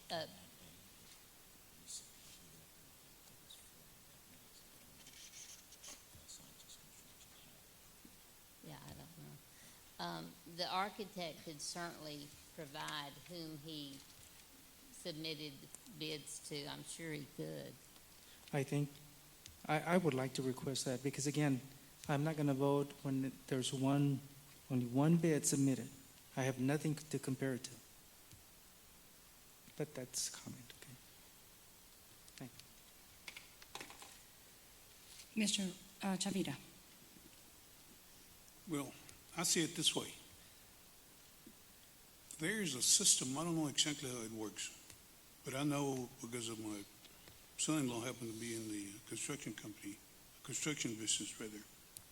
And there's some kind of a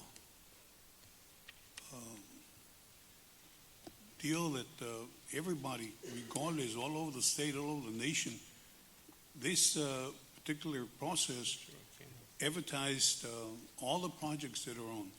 I don't know whether it's done through the architects or what, but they know, like, anything that comes up here, he knows about it. So anyway, and besides that, how did this construction company find out about it? Evidently, it must have been published. And the other thing that I see, that if we go out and advertise it again, I don't think it would be fair to this company here, because everybody had the opportunity to put in a bid and to resubmit it because nobody else did. It's not right. I don't care who it was that made the bid. The bid for this particular project. I think we ought to vote on it, and if we don't agree on it, we let it be so. But not to vote on it because there was only one bid, I don't think it's fair.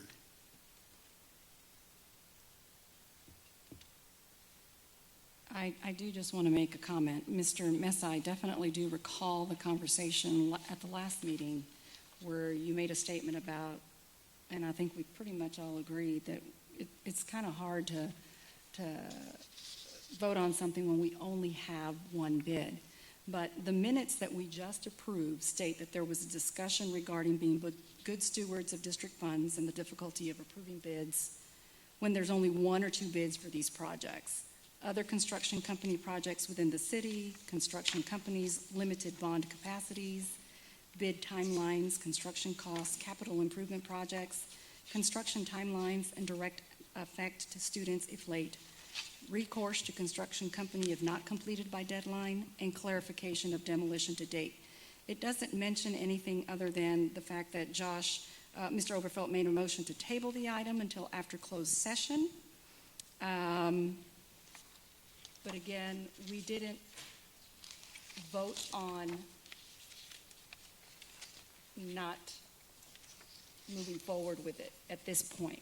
So I don't believe we came out clearly and directed the superintendent to rebid it, but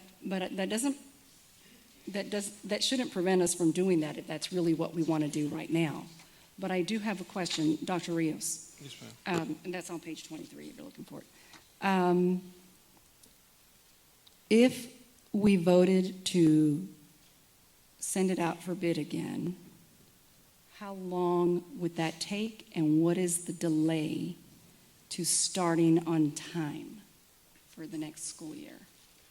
Madam Chairman, before we continue, I forgot to mention one very important fact about this. If we were to put it out for another bid. As you will know, materials, everything goes up. If we wait, that means that we're going to have to give it another 6 months or so. And it's going to cost us, and we wouldn't be doing our district justice because it's liable to be a lot higher than what it is. Thank you for that, Mr. Chavita. Dr. Rios, you were going to kind of hopefully explain to us how long this would delay the process. Yes, ma'am. At the earliest, I see bringing something back to the board at the earliest in January, and that's if everything falls into place. And I really think that realistically we would be talking in February. see, Paula's agreeing with me that. No. And there's absolutely no way that the project would be ready in August. We hired an architect to put together the RFP and to go out for bids. I asked Mr. Carrera to see if he could get a hold of the APBK representative to indicate who he had, exactly where it was advertised. Israel, were you able to get a hold of Mr. Martinez? Yes, sir. He said that he sent it out to what's called the Associated General Contractors website that all contractors could go in and look at. And he also advertised it in McGraw Herald and then another website, which is I Square Foot. McGraw Herald, Yes. and then Iceberg? I Square Foot. He said it's also contractors where they can all look at what's out there to bid on. Say that last. I Square, like foot, square foot. Oh.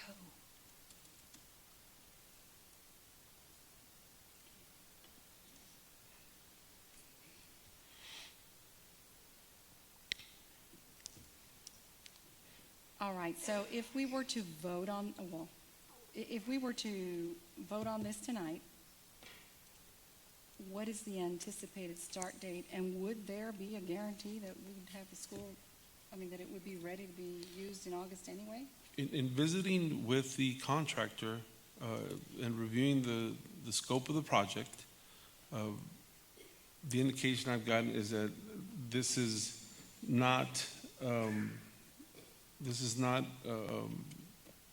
something that would be delayed. It's a simple enough project that can be done within the timeline. But we were waiting to complete the other projects, but then decided that we really couldn't wait any longer because then it would put us beyond August, and we didn't want to do that. Again, because we're wanting to apply for a separate campus number for Early College High School. And in working with TA, we discussed having a separate campus where the core classes for Early College High School would be offered. I'm really not opposed to doing anything that the board directs. I just recommend that if we want this project completed by August, we need to move on it. Mr. Smith has a comment or question? Yeah, a couple things. One is, I wasn't at all comfortable last session because I hadn't reviewed anything, right? And so I asked during closed session to review drawings and like. So that may have geared the conversation about tabling that. I wasn't at all comfortable, and I don't know if that stems the conversation or not from last week. I don't think it was noted at meeting minutes. But I did get to review those drawings. After reviewing the drawings, it started to make sense to me why it would cost that much money. I'm not sure that if I would have been involved in those early stages, I would have endorsed where we're at.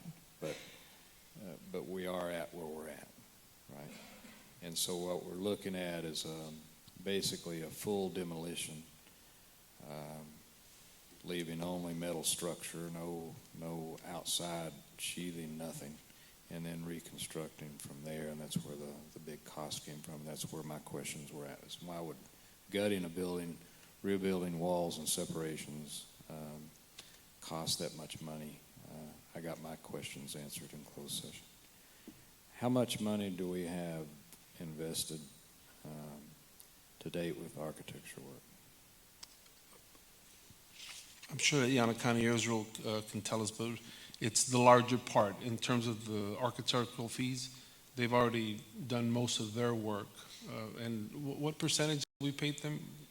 I think we paid about $80,000 to them right now in architectural fees. Okay.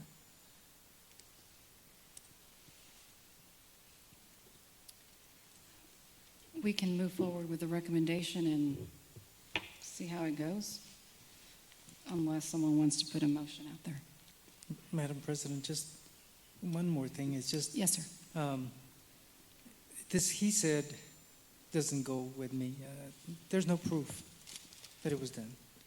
If you could confirm that where it was advertised, we don't have access to it.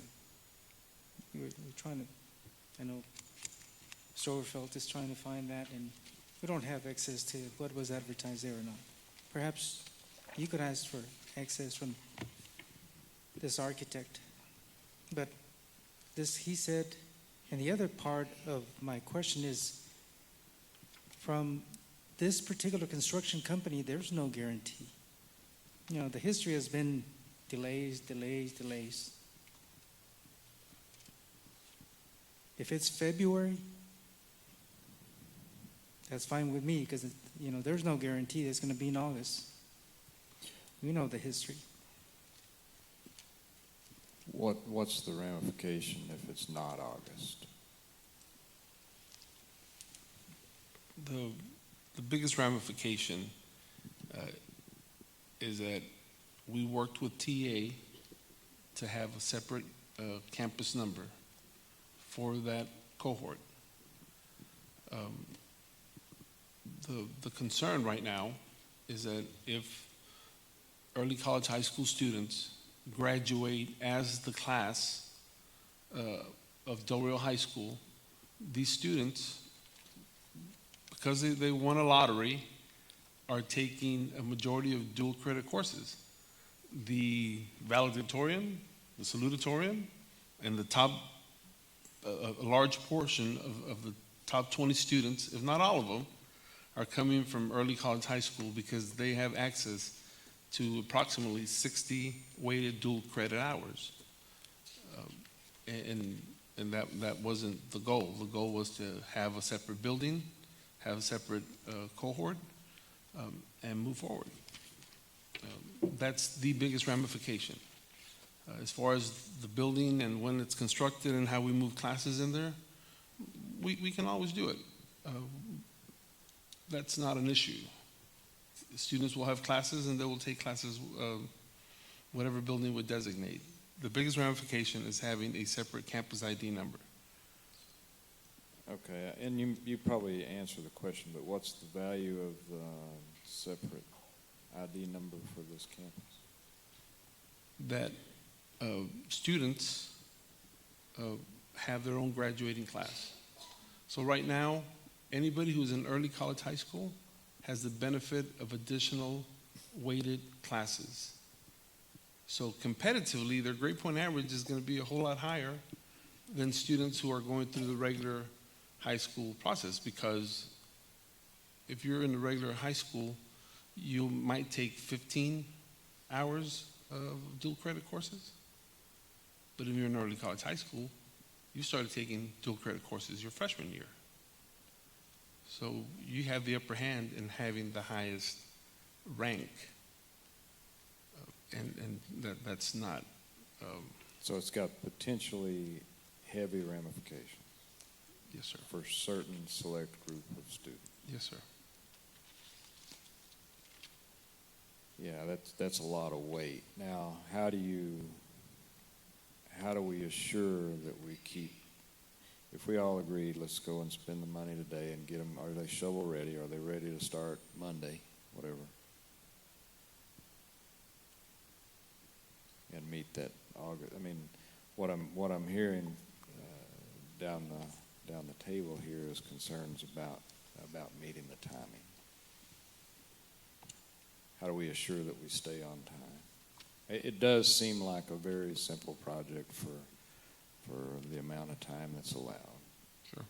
I think that, Mr. Smith, I worked, and again, I'm never going to put myself in a position to advocate for a contractor. I'm advocating for the kids. And I've worked, the first project that I worked on as superintendent of the district was in the construction of the Buena Vista Gym. And it was a small project, but there was a specific timeline. I worked with this contractor to meet that project. within time. I think this project that we're talking about is just as simple. I have more resources now to supervise that project, and believe that we have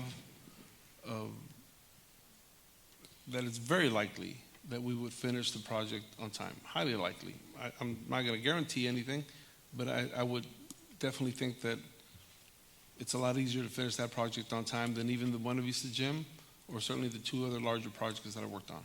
Okay, let me ask the question differently, because I think the difference between one bid and the next, and understand, even if you're going to come in cheaper by going and rebidding, I'm not so worried about that delta as much as I am making sure that these kids get this select group of kids gets classified correctly as they go through, right? So what have we learned as an administration that we would do differently going through and managing that project versus what happened here with delays and what happened at the CTE Center with delays? What lessons learned and what corrective actions have we done from maybe Israel and company of how we had managed our end of the deal to assure that we hit timing? I think that from our end of the deal is insisting on better articulated communication. By better, I mean what we put in writing from meetings to meetings, and the follow-up that we have from the contractor and the architect. That's on day-to-day management. But probably the biggest lesson learned has to do with the timelines that we give the contractors. And I told this board before that I recognized that the contract timeline that we decided on for this building, as well as the CT Center, was an aggressive one. And it didn't allow too much wiggle room because I wanted to hold the contractors accountable for finishing the project earlier than they otherwise would have. In this project, that's not the case. I think the timeline is very realistic, and I'm not holding the contractor to being perfect as opposed to this project and the CT Center. So I think just being a realist about the time frame and definitely what we hold them accountable to communicating. Okay, Mr. Mesa brings some, I mean, when you're talking about the kind of cash we're talking about, it's worth, making sure the due diligence is done, and one bid is a question. I'd agree with that. My bigger concern on my end would be assuring that the timelines were met. But I think both are valid, right? And was the detail of our timeline tracking a miss in we didn't order the switchgear in time, or the contractor didn't order the switchgear in time, or whatever? Was our timeline tracking not detailed enough to capture that? And I'm not being critical. I'm trying to understand what we can do to assure we don't have a mistake similar to that going into this other project. We can definitely do better, and that's noted in terms of following up on the detail. If the contractor says, we're still on time, well, what we need to expect from the architect is more thorough reviews on the weekly meetings that we have, or bi-weekly meetings depending on the time of the project, and have everyone's assurance that they are on time. I think that there was a lot of wishful thinking on everybody's part, and when they said, yes, we're still on time, or yes, we're getting track, we're gaining some of the days that we lost. There should have been more articulated proof, more assurances, rather than what I can now consider wishful thinking.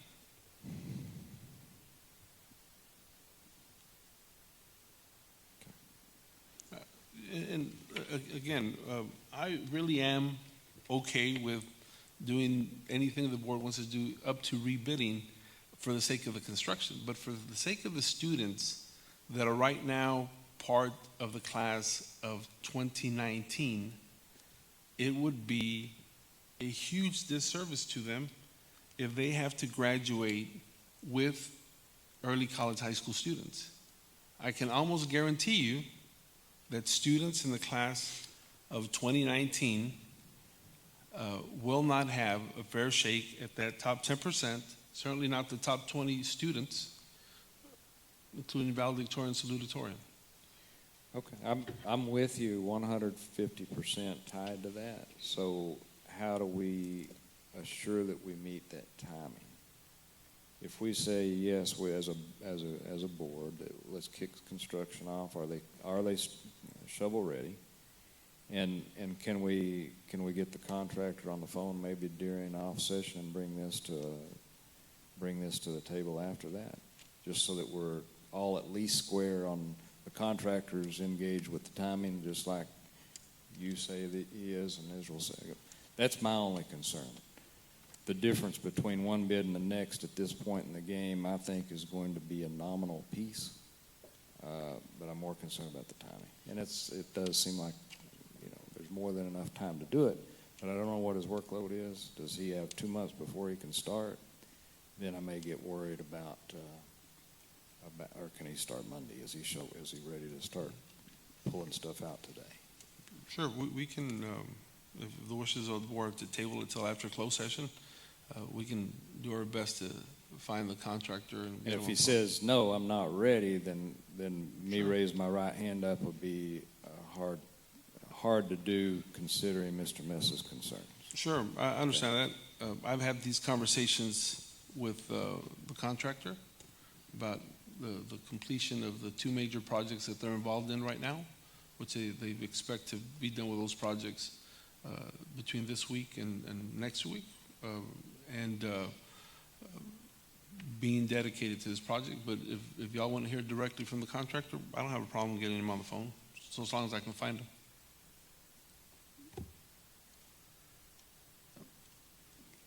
Just a couple other things to think about as well.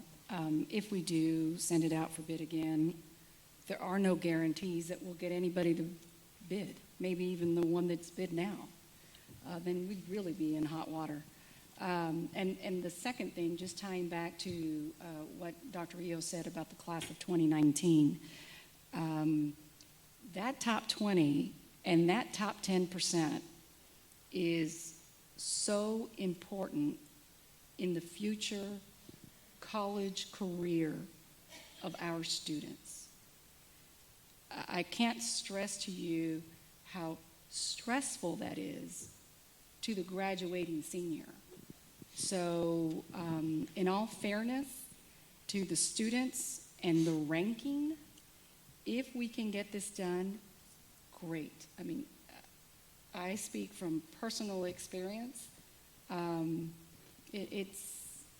It really does affect the student. Yeah, that's the critical piece on my end. So. But definitely we want, go ahead.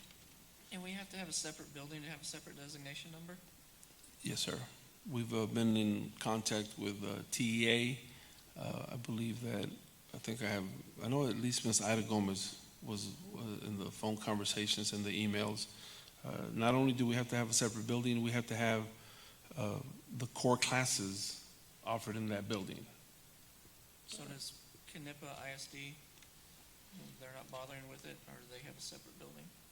I think that they're a district-wide program. I think all 5 of their graduates can participate in it. True. This morning. Okay. So we can entertain a motion or the recommendation. Just one other comment.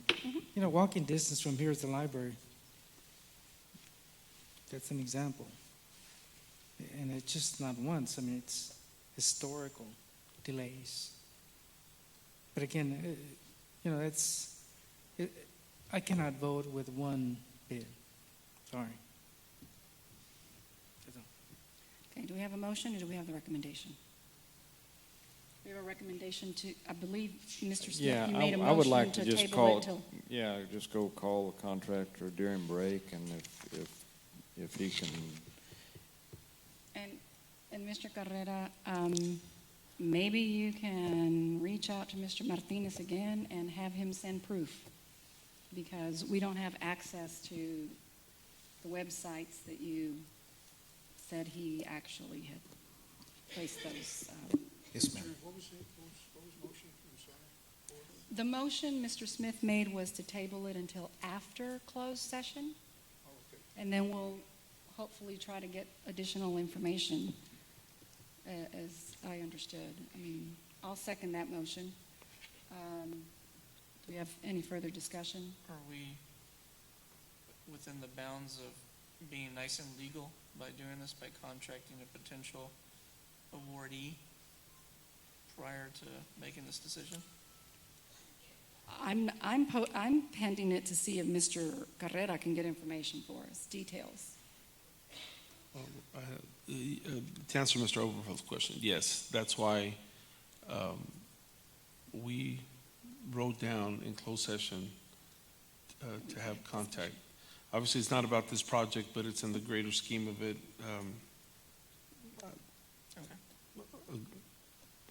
And if need be, we can always contact our attorney. Yes, Right? he's on standby. Okay. But that's a good question. So we have the motion to table it. All in favor? Unanimous?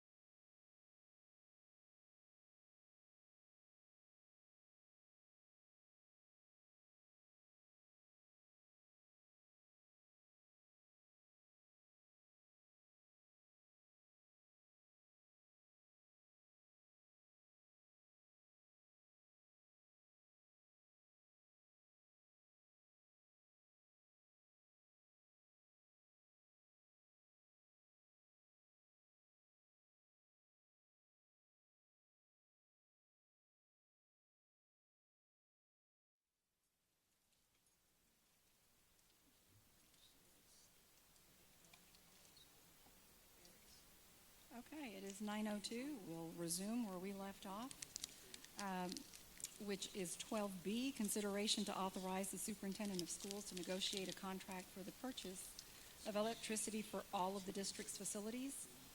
Presenting is Mr. Israel Carrera and Paula Johnson.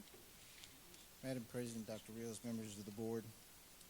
The San Felipe Del Rio CISD is currently under contract with Reliant Energy Retail Services, LLC, interlocal choice partner, for the purchase of electricity for all our facilities. This agreement was signed on November 12, 2013, for the period of January 1st, 2014 to December 31st, 2018. Board approved for negotiation was granted on March 18, 2013. We received quotes from several vendors about opportunity to negotiate future electricity prices. Since electricity prices in a deregulated market are volatile and sensitive to movement in the prices of natural gas, authorizing the superintendent to negotiate and sign a contract to purchase electricity energy creates the flexibility to immediately lock into beneficial electricity prices when the opportunity arises. The purchase of electricity under a new contract would commence on January 1st, 2019.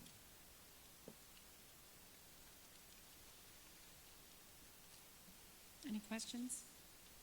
Recommendation, please.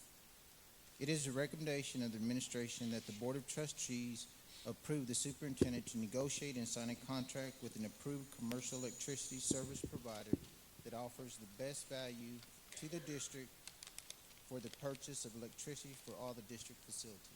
We've heard the recommendation. Do we have a motion? Mr. Chavira, second by Mr. Mesa. Any discussion? All in favor? Unanimous. Motion carries. Thank you. 13, Business and Finance. Is consideration to approve the first reading of policy CDA local. Ms. Yanakani Valdez. Good evening. Our CDA local policy guides the compliance of the annual review of the investment policy. CDA was last approved December of 2015. September of 2016, we approved an investment advisor, which is Patterson and Associates. At that meeting, I mentioned that the investment advisor would review our CDA local policy and make recommended changes. The recommended changes were included in the board packet. Also, in our board policy, it requires the district investment officers, which are the superintendent and the chief financial officer, to attend investment training from an independent source approved by the Board of Trustees. The list is included in your memo, but will be brought back at the December meeting with the complete recommendation. I also included in your packet the 2 certificates that show when the superintendent and myself last completed our training. TASB, at our, I'm thinking it was Thursday, we sent the policy for TASB to review, and they responded that it did include all of the requirements for a CDA local policy. And just a high-level summary of the recommended changes that Patterson and Associates have included in the board policy is that they have included wording from the Public Funds Investment Act and wording from the CDA legal policy. The reason why they included the wording into our CDA, or what they're recommending the changes that are included into our CDA local policy, is because any investment that we make, or any company that will invest with our district, is required to provide in writing or response in a written instrument that would show that their investments with our district are in compliance with our policy. So if you look at the different areas that are in red, the investment advisor is more specific on the types of investments, and again integrates policies from or wording from the Public Funds Investment Act and from legal policy. So she's just raising the level of accountability for the investors.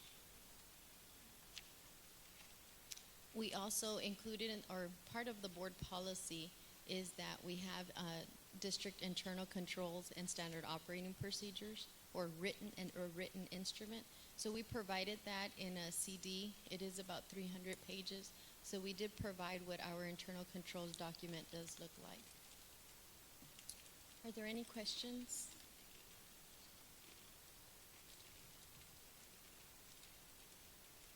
No, ma'am, the recommendation. It is the recommendation of the administration that the Board of Trustees approve the first reading of local policy CDA. We've heard the recommendation. Do we have a motion? Mr. Chavita, second by Mr. Mesa. Any discussion? All in favor? Unanimous, motion carries. Thank you very much. Under 14, Human Resources and Student Services, we begin with A, consideration to approve the Memorandum of Understanding for preventive dental services and the data use agreement with the State Health Services, the Texas Department of State Health Services. You are not Mr. Valdez. No. Presenting by Dr. McNamara. Good evening, President Martinez-Lozano, members of the board, and Dr. Rios. The San Felipe Del Rio CISD administration has once again received information from the Texas Department of State Health Services for an oral health program, requesting permission to hold an oral health program preventative clinic at the following campuses: Buena Vista, Garfield, and Irene Cardwell Elementary. These preventative services may include oral evaluation, data collection, dental sealants, topical fluoride varnish when appropriate, and distribution of written materials for the purposes of outreach, education, and referral. Cynthia King, which is the DSHS Regional Dental Hygienist, will be coordinating these efforts between those 3 campuses. This is at no cost to the district, and it's an annual board agenda item that we bring to you for your consideration for these 3 schools to provide the proper dental care to our students. Any questions? Recommendation, please. Yes, ma'am. It is the recommendation of the administration that the Board of Trustees authorize Dr. Carlos H. Rios, Superintendent of Schools, to sign the Memorandum of Understanding for Preventative Dental Services and the Data Use Agreement with the Texas Department of State Health Services at Buena Vista Elementary, Garfield Elementary, and Irene Cardwell Elementary as presented this evening. We've heard the recommendation. Do we have a motion? Mr. Mesa, second by Ms. Haynes. All in favor? Unanimous, motion carries. Thank you. 14B is the discussion of the 2017-2018 school calendar. Dr. McNamara.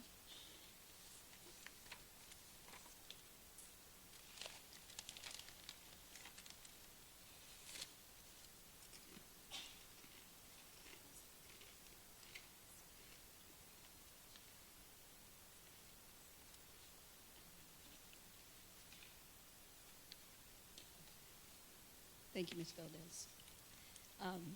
President Martinez Lozano, members of the board, and Dr. Rios. About a month ago, the administration provided a couple of calendars for you to review. Additionally, this past Wednesday, in the board packet, we provided three calendars. One, the current 2016-17 board-approved calendar.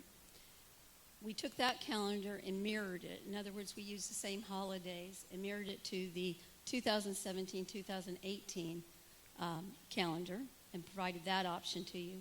As well as I've reached out to Janet Johnson to get her advice and her input on a Laughlin design calendar. So in your packet, you received the PowerPoint as well as those three calendars for your review.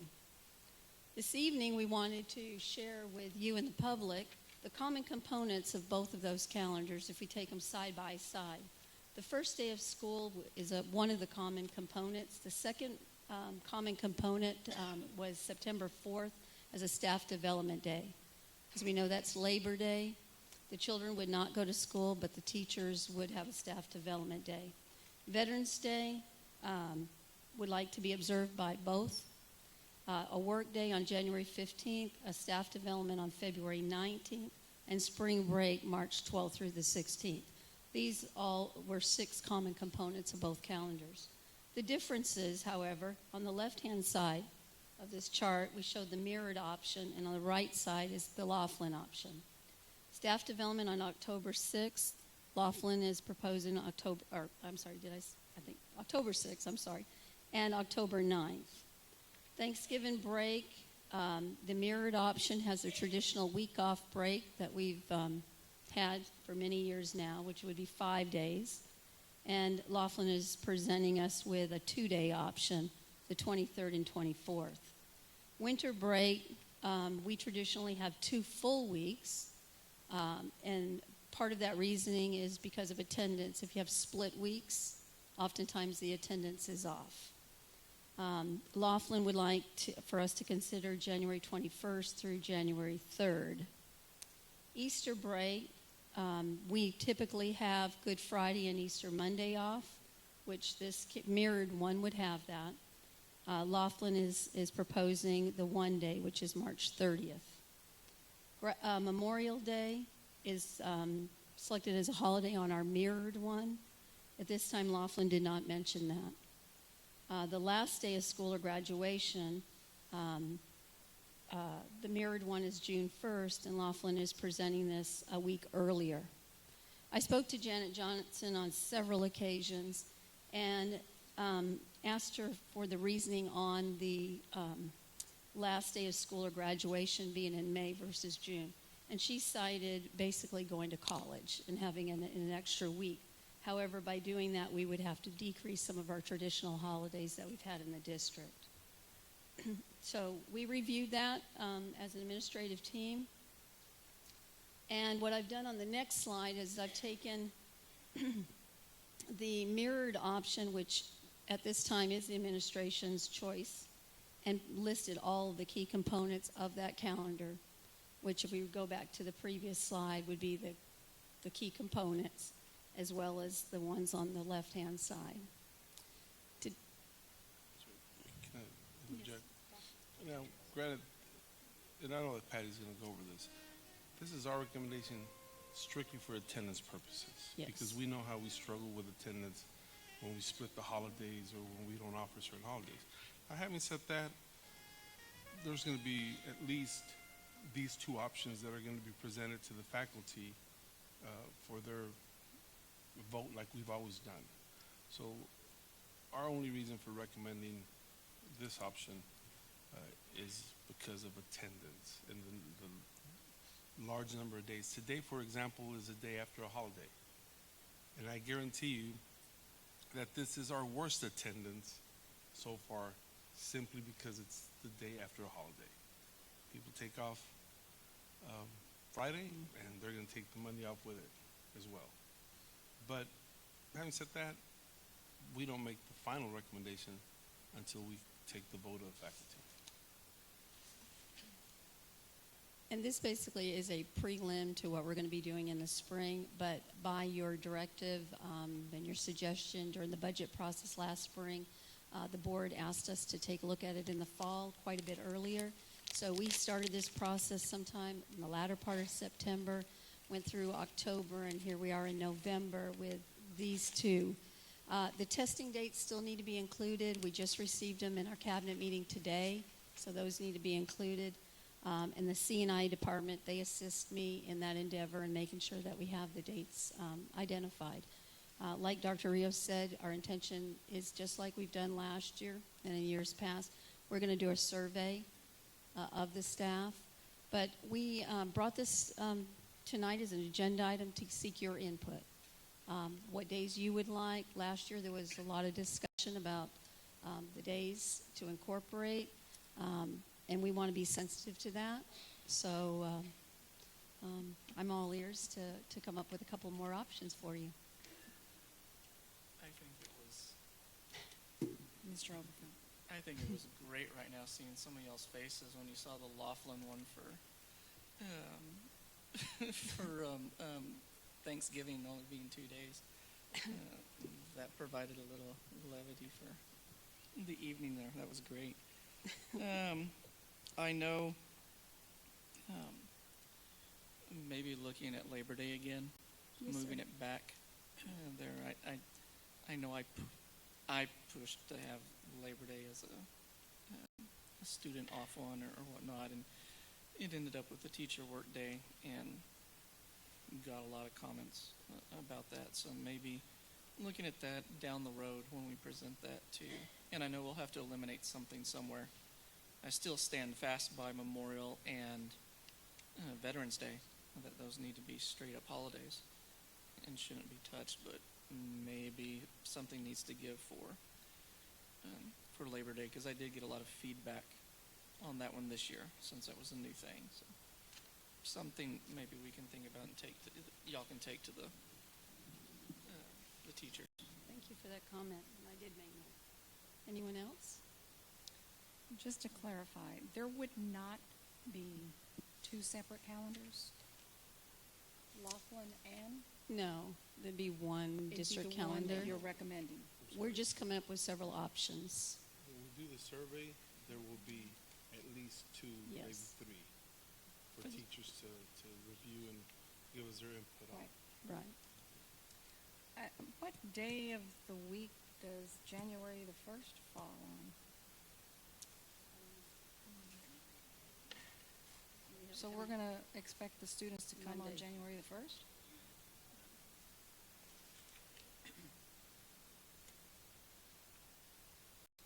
Maybe I'm missing that, but it looks like the winter break is December 18th through the 29th.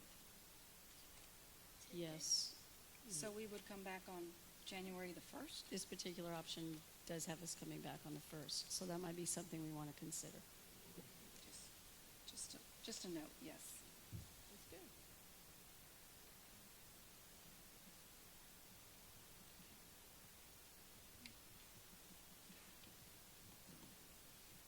You have a recommendation, Dr. McNamara? No, ma'am, this is just a discussion item tonight. Okay. We'll bring that back at a later time. So I did Any make other- those 3 comments, and Any we'll other comments, concerns for Dr. McNamara? No? Thank you very much for the information. And I do have one other question. When will this be going out to the teachers? Or to the staff? Probably, We'd like to just encourage the board to give us any feedback within the next 30 days. yeah. we don't see putting this out to the teachers until late February, early March. The other part that I don't know, has the college set their spring break already? No, and that's the reason why we usually bring it to the board in March or April. It's part of the budget process because we make contact personally with them to make sure they haven't changed their spring break, because we do like to have that in alignment. And also, we also call Laredo School District just to make sure we're in alignment with the UIL purposes as well. So it is very early, but it's a good thing. We need to start developing these calendars, giving options, and working through the process, because it is very time consuming to develop the calendars. And as you probably noticed, we put them in a new format for this year, a little bit larger. We still have to put the time schedule in there, and of course that hasn't been decided for next year as well. But as soon as we get those times, we'll certainly plug those in and make sure we comply with the minimum minutes. And when you do send it out to the staff for input, I would just ask that you allow more time for them to respond, because I've heard in the past that it's like a quick turnaround time, and many don't get an opportunity to respond. Yes, ma'am. Perfect, thank you. Okay, moving on to C, consideration to approve the fiber network technician position, the job classification, evaluation forms, and the revised paraprofessional job classification listing. Dr. McNamara. Okay, President Martinez-Lozano, members of the board, and Dr. Rios. Mr. Henge has lost a couple of staff members recently, in particular two, as we talk about two agenda items this evening. He has met with me on several occasions. He has looked at his staffing patterns and his needs and moving forward. In doing so, he has made a recommendation for a fiber network technician position. His plans are to convert the current computer technician position, which is a pay grade 6, to that of a fiber network technician position, which would be a pay grade 7. That was his recommendation, and so what I did is I, in turn, reached out to our TASB consultant, provided them with the job description, provided them with the details, because they know through the salary study, and I wanted to make sure that this was an appropriate placement from 6 to 7. And they absolutely agreed with the title, with the job description, and with that placement. This is no change to the days, 226. And so at this time, that is a recommendation coming forth to you for consideration this evening from Mr. Les Henge. And of course, he's here if you have any other questions about his restructuring. Mr. Smith? I'm just wondering if it looks like all three of these are tied. Can we tie at least two of them? Are they all three tied or no? No, sir. Two of them are tied in his department. We did list them as separate agenda items. Yeah, I'm just wondering if we can listen to both of them before we, maybe even all three. Okay. Yes, sir. It's okay. Then let me go ahead and discuss the second one, which is the help desk technician position. Mr. Les Henge would like to as well take the second computer technician position and move that from a current pay grade 6 position to a 5. This is a technician position, but it's the help desk. They're not out in the field. I did speak to TASB. She again shared with them the evaluation form and the job description, and they very much thought we were on target. So one position we're requesting an upgrade, one position we're requesting basically a downgrade. They're both vacant positions, so it doesn't affect any personnel. Thank you. Yes, sir. Any questions? Let's take each individual recommendation separately, please. Yes, ma'am. The first one, it is a recommendation of the administration that the fiber network technician position, the job description evaluation forms, and the revised paraprofessional job classification listing be approved as presented this evening. I so move. Do we have a second? Mr. Mesa, second. Any discussion? All in favor? Unanimous. Motion carries. The Thank you. second one, Dr. McNamara. Yes, ma'am. For the help desk technician position, it is a recommendation of the administration that the help desk technician position, the job description evaluation forms, and the revised paraprofessional job classification listing be approved as presented this evening. We've heard the recommendation. Do we have a motion to accept? Mr. Mesa, second by Mr. Overfelt. Any discussion? All in favor? Thank you. Unanimous, motion carries. Thank you. 14E, consideration to approve the multimedia production coordinator position, the job description, evaluation forms, and the revised administrative job classification listing. Dr. McNamara? Yes, ma'am. President Martinez-Lozano, members of the board, and Dr. Rios. This particular agenda item refers to the multimedia production coordinator. Administration is requesting your approval of converting the current web content specialist position, which is a paraprofessional position, to an administrative position under the title of multimedia production coordinator. In doing so, the matrix was a paraprofessional at pay grade 7. We're proposing a pay grade 3. Again, I put in parentheses, has to be approved. I sent, again, the job description that we revised internally to TASB. They felt like a little tweaking needed to be done on the job description.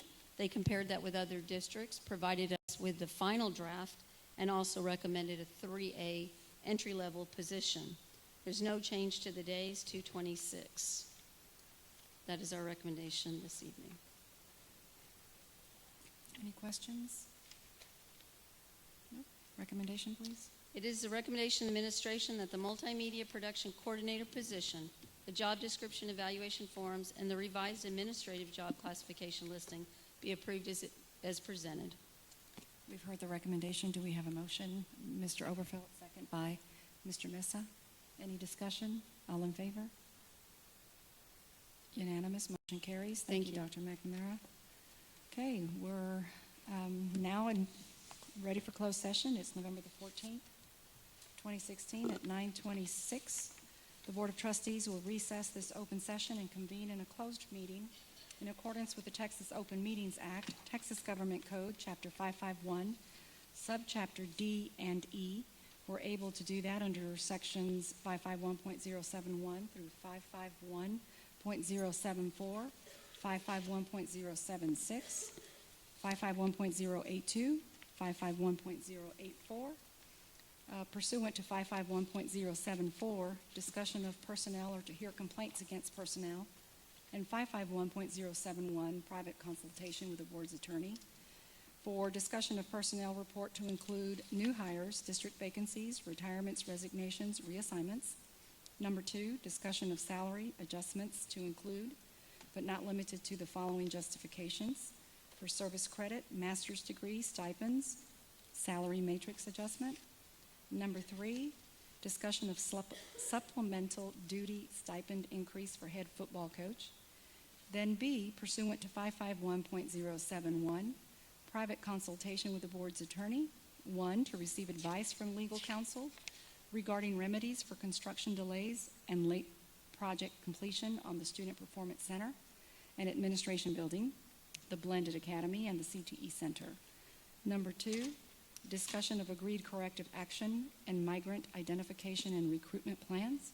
And number 3, discussion of Laughlin Air Force Base magnet school lease. All final votes, actions, or decisions will be taken in open session. We are now in closed session. Thank you.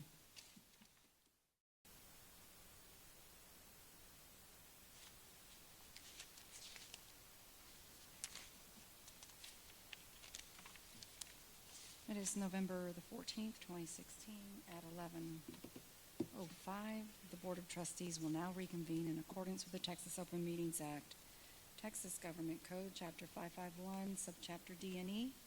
No action was taken in closed session. Now that we've reconvened, I want to go back to the item 12A that we tabled, which was consideration to award the request for competitive proposals, the RFCP number 16-14, renovation of old administration building into the early college high school, and modification of the 2016-2017 general fund balance commitments. Mr. Israel Carrera, do you have any additional questions for Mr. Carrera? Just if you could let the rest of the board know that number that you gave me. Yes, sir. It's 210 consecutive calendar days. 210 consecutive calendar days Yes, ma'am. for From the time the of completion of the project? Yes. Okay. I didn't hear you. What was that again? 210 days, which I think I overheard you saying it's 7 months? 7 months. 7 months. Approximately 30 days.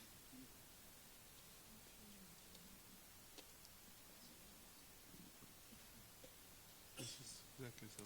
And then Mr. Smith? I'm just going to reserve some comments after the vote. Okay. Or Mr. Chavita? No? No. Okay. The recommendation, please. It is the recommendation of the administration that the Board of Trustees approves the modification of the 2016-2017 general fund balance commitments, approve the request for competitive proposal 16-14 renovation of old administration building into Early College High School, and authorizes the superintendent of schools to sign the contract with J.P. Sanchez Construction Company Incorporated in the amount of $1,650,000. We've heard the recommendation. Do we have a motion to approve? Mr. Chavita, second by Mr. Smith. Any further discussion? All in favor? That's 5. Opposed? 2. Motion carries. Mr. Smith? Okay, couple of things. One is, as we get into this project, I'd like personally to get every 2-week updates on the timeline, if I can. And then as we go into the final contract, how are you going to build into the contract adhering to that timeline, whether it be, and I'm not asking you to give specifics, just rewards or penalties or what to assure that we hit the timeline, that we consider one or both, or is what I'm getting. This is critical. I mean, 7 months puts us in May, and then putting our ducks in a row on top of that, getting everything lined up for August, mid-August, it's still pretty tight. Yes, sir. The contract will reflect, it will not reflect incentive for completion, but it will reflect penalties for a delayed completion. And because of the critical factor, the timeline, in the past, we've held the penalties to be $500 per day for the first 60 days. We have the latitude of increasing that to a higher penalty, and I'll explore that with our school district attorney and clearly communicate that to the contractor. Okay, thank you. Thank you, Mr. Carrera. Right. A, consideration to approve the personnel report to include the following: new hires, district vacancies, retirements, resignations. Dr. McNamara. Good evening, President Martinez-Lozano, members of the board, and Dr. Rios. It is the recommendation of the administration that the following recommendations be approved as presented this evening. Ms. Dulce Rodriguez, first grade teacher, Dr. Lonnie Green Elementary. Vanessa James, English teacher, Del Rio Middle School. Sylvia Cardenas, second grade interventionist at San Felipe Memorial Middle. Doris Salinas, counselor, Del Rio Middle School. And Ms. Amy Childers, budget coordinator for the administration building, as well as third grade teacher at North Heights Elementary, which recommendation is Ms. Kayla Marquette. We've heard the recommendation. Do we have a motion to approve? Mr. Overfelt, second by myself. Any discussion? All in favor? Unanimous. Motion carries. Thank you. Consideration to approve salary adjustments to include the following justifications: service credit, master's degree, stipends, salary matrix adjustments. Dr. McNamara. President Martinez-Lozano, members of the board, and Dr. Rios. It is a recommendation of the administration that the salary adjustments be approved as presented in closed executive session this evening. We've heard the recommendation. Do we have a motion to approve? Mr. Overfelt, second by Ms. Haynes. Any discussion? All in favor? Unanimous, motion carries. Thank you. C, consideration to approve a supplemental duty stipend increase for head football coach, Dr. Rios. Madam President, members of the board, it is a recommendation of the administration that the supplemental duty stipend to the head football coach reflect a 12% increase of his total compensation. We've heard the recommendation. Do we have a motion? Mr. Oberfeld, second by Mr. Chavita. Any discussion? All in favor? Unanimous, motion carries. Thank you. D is to direct legal counsel and administration to pursue remedies for construction delays and late project completion on the Student Performance Center and Administration Building, the Blended Academy.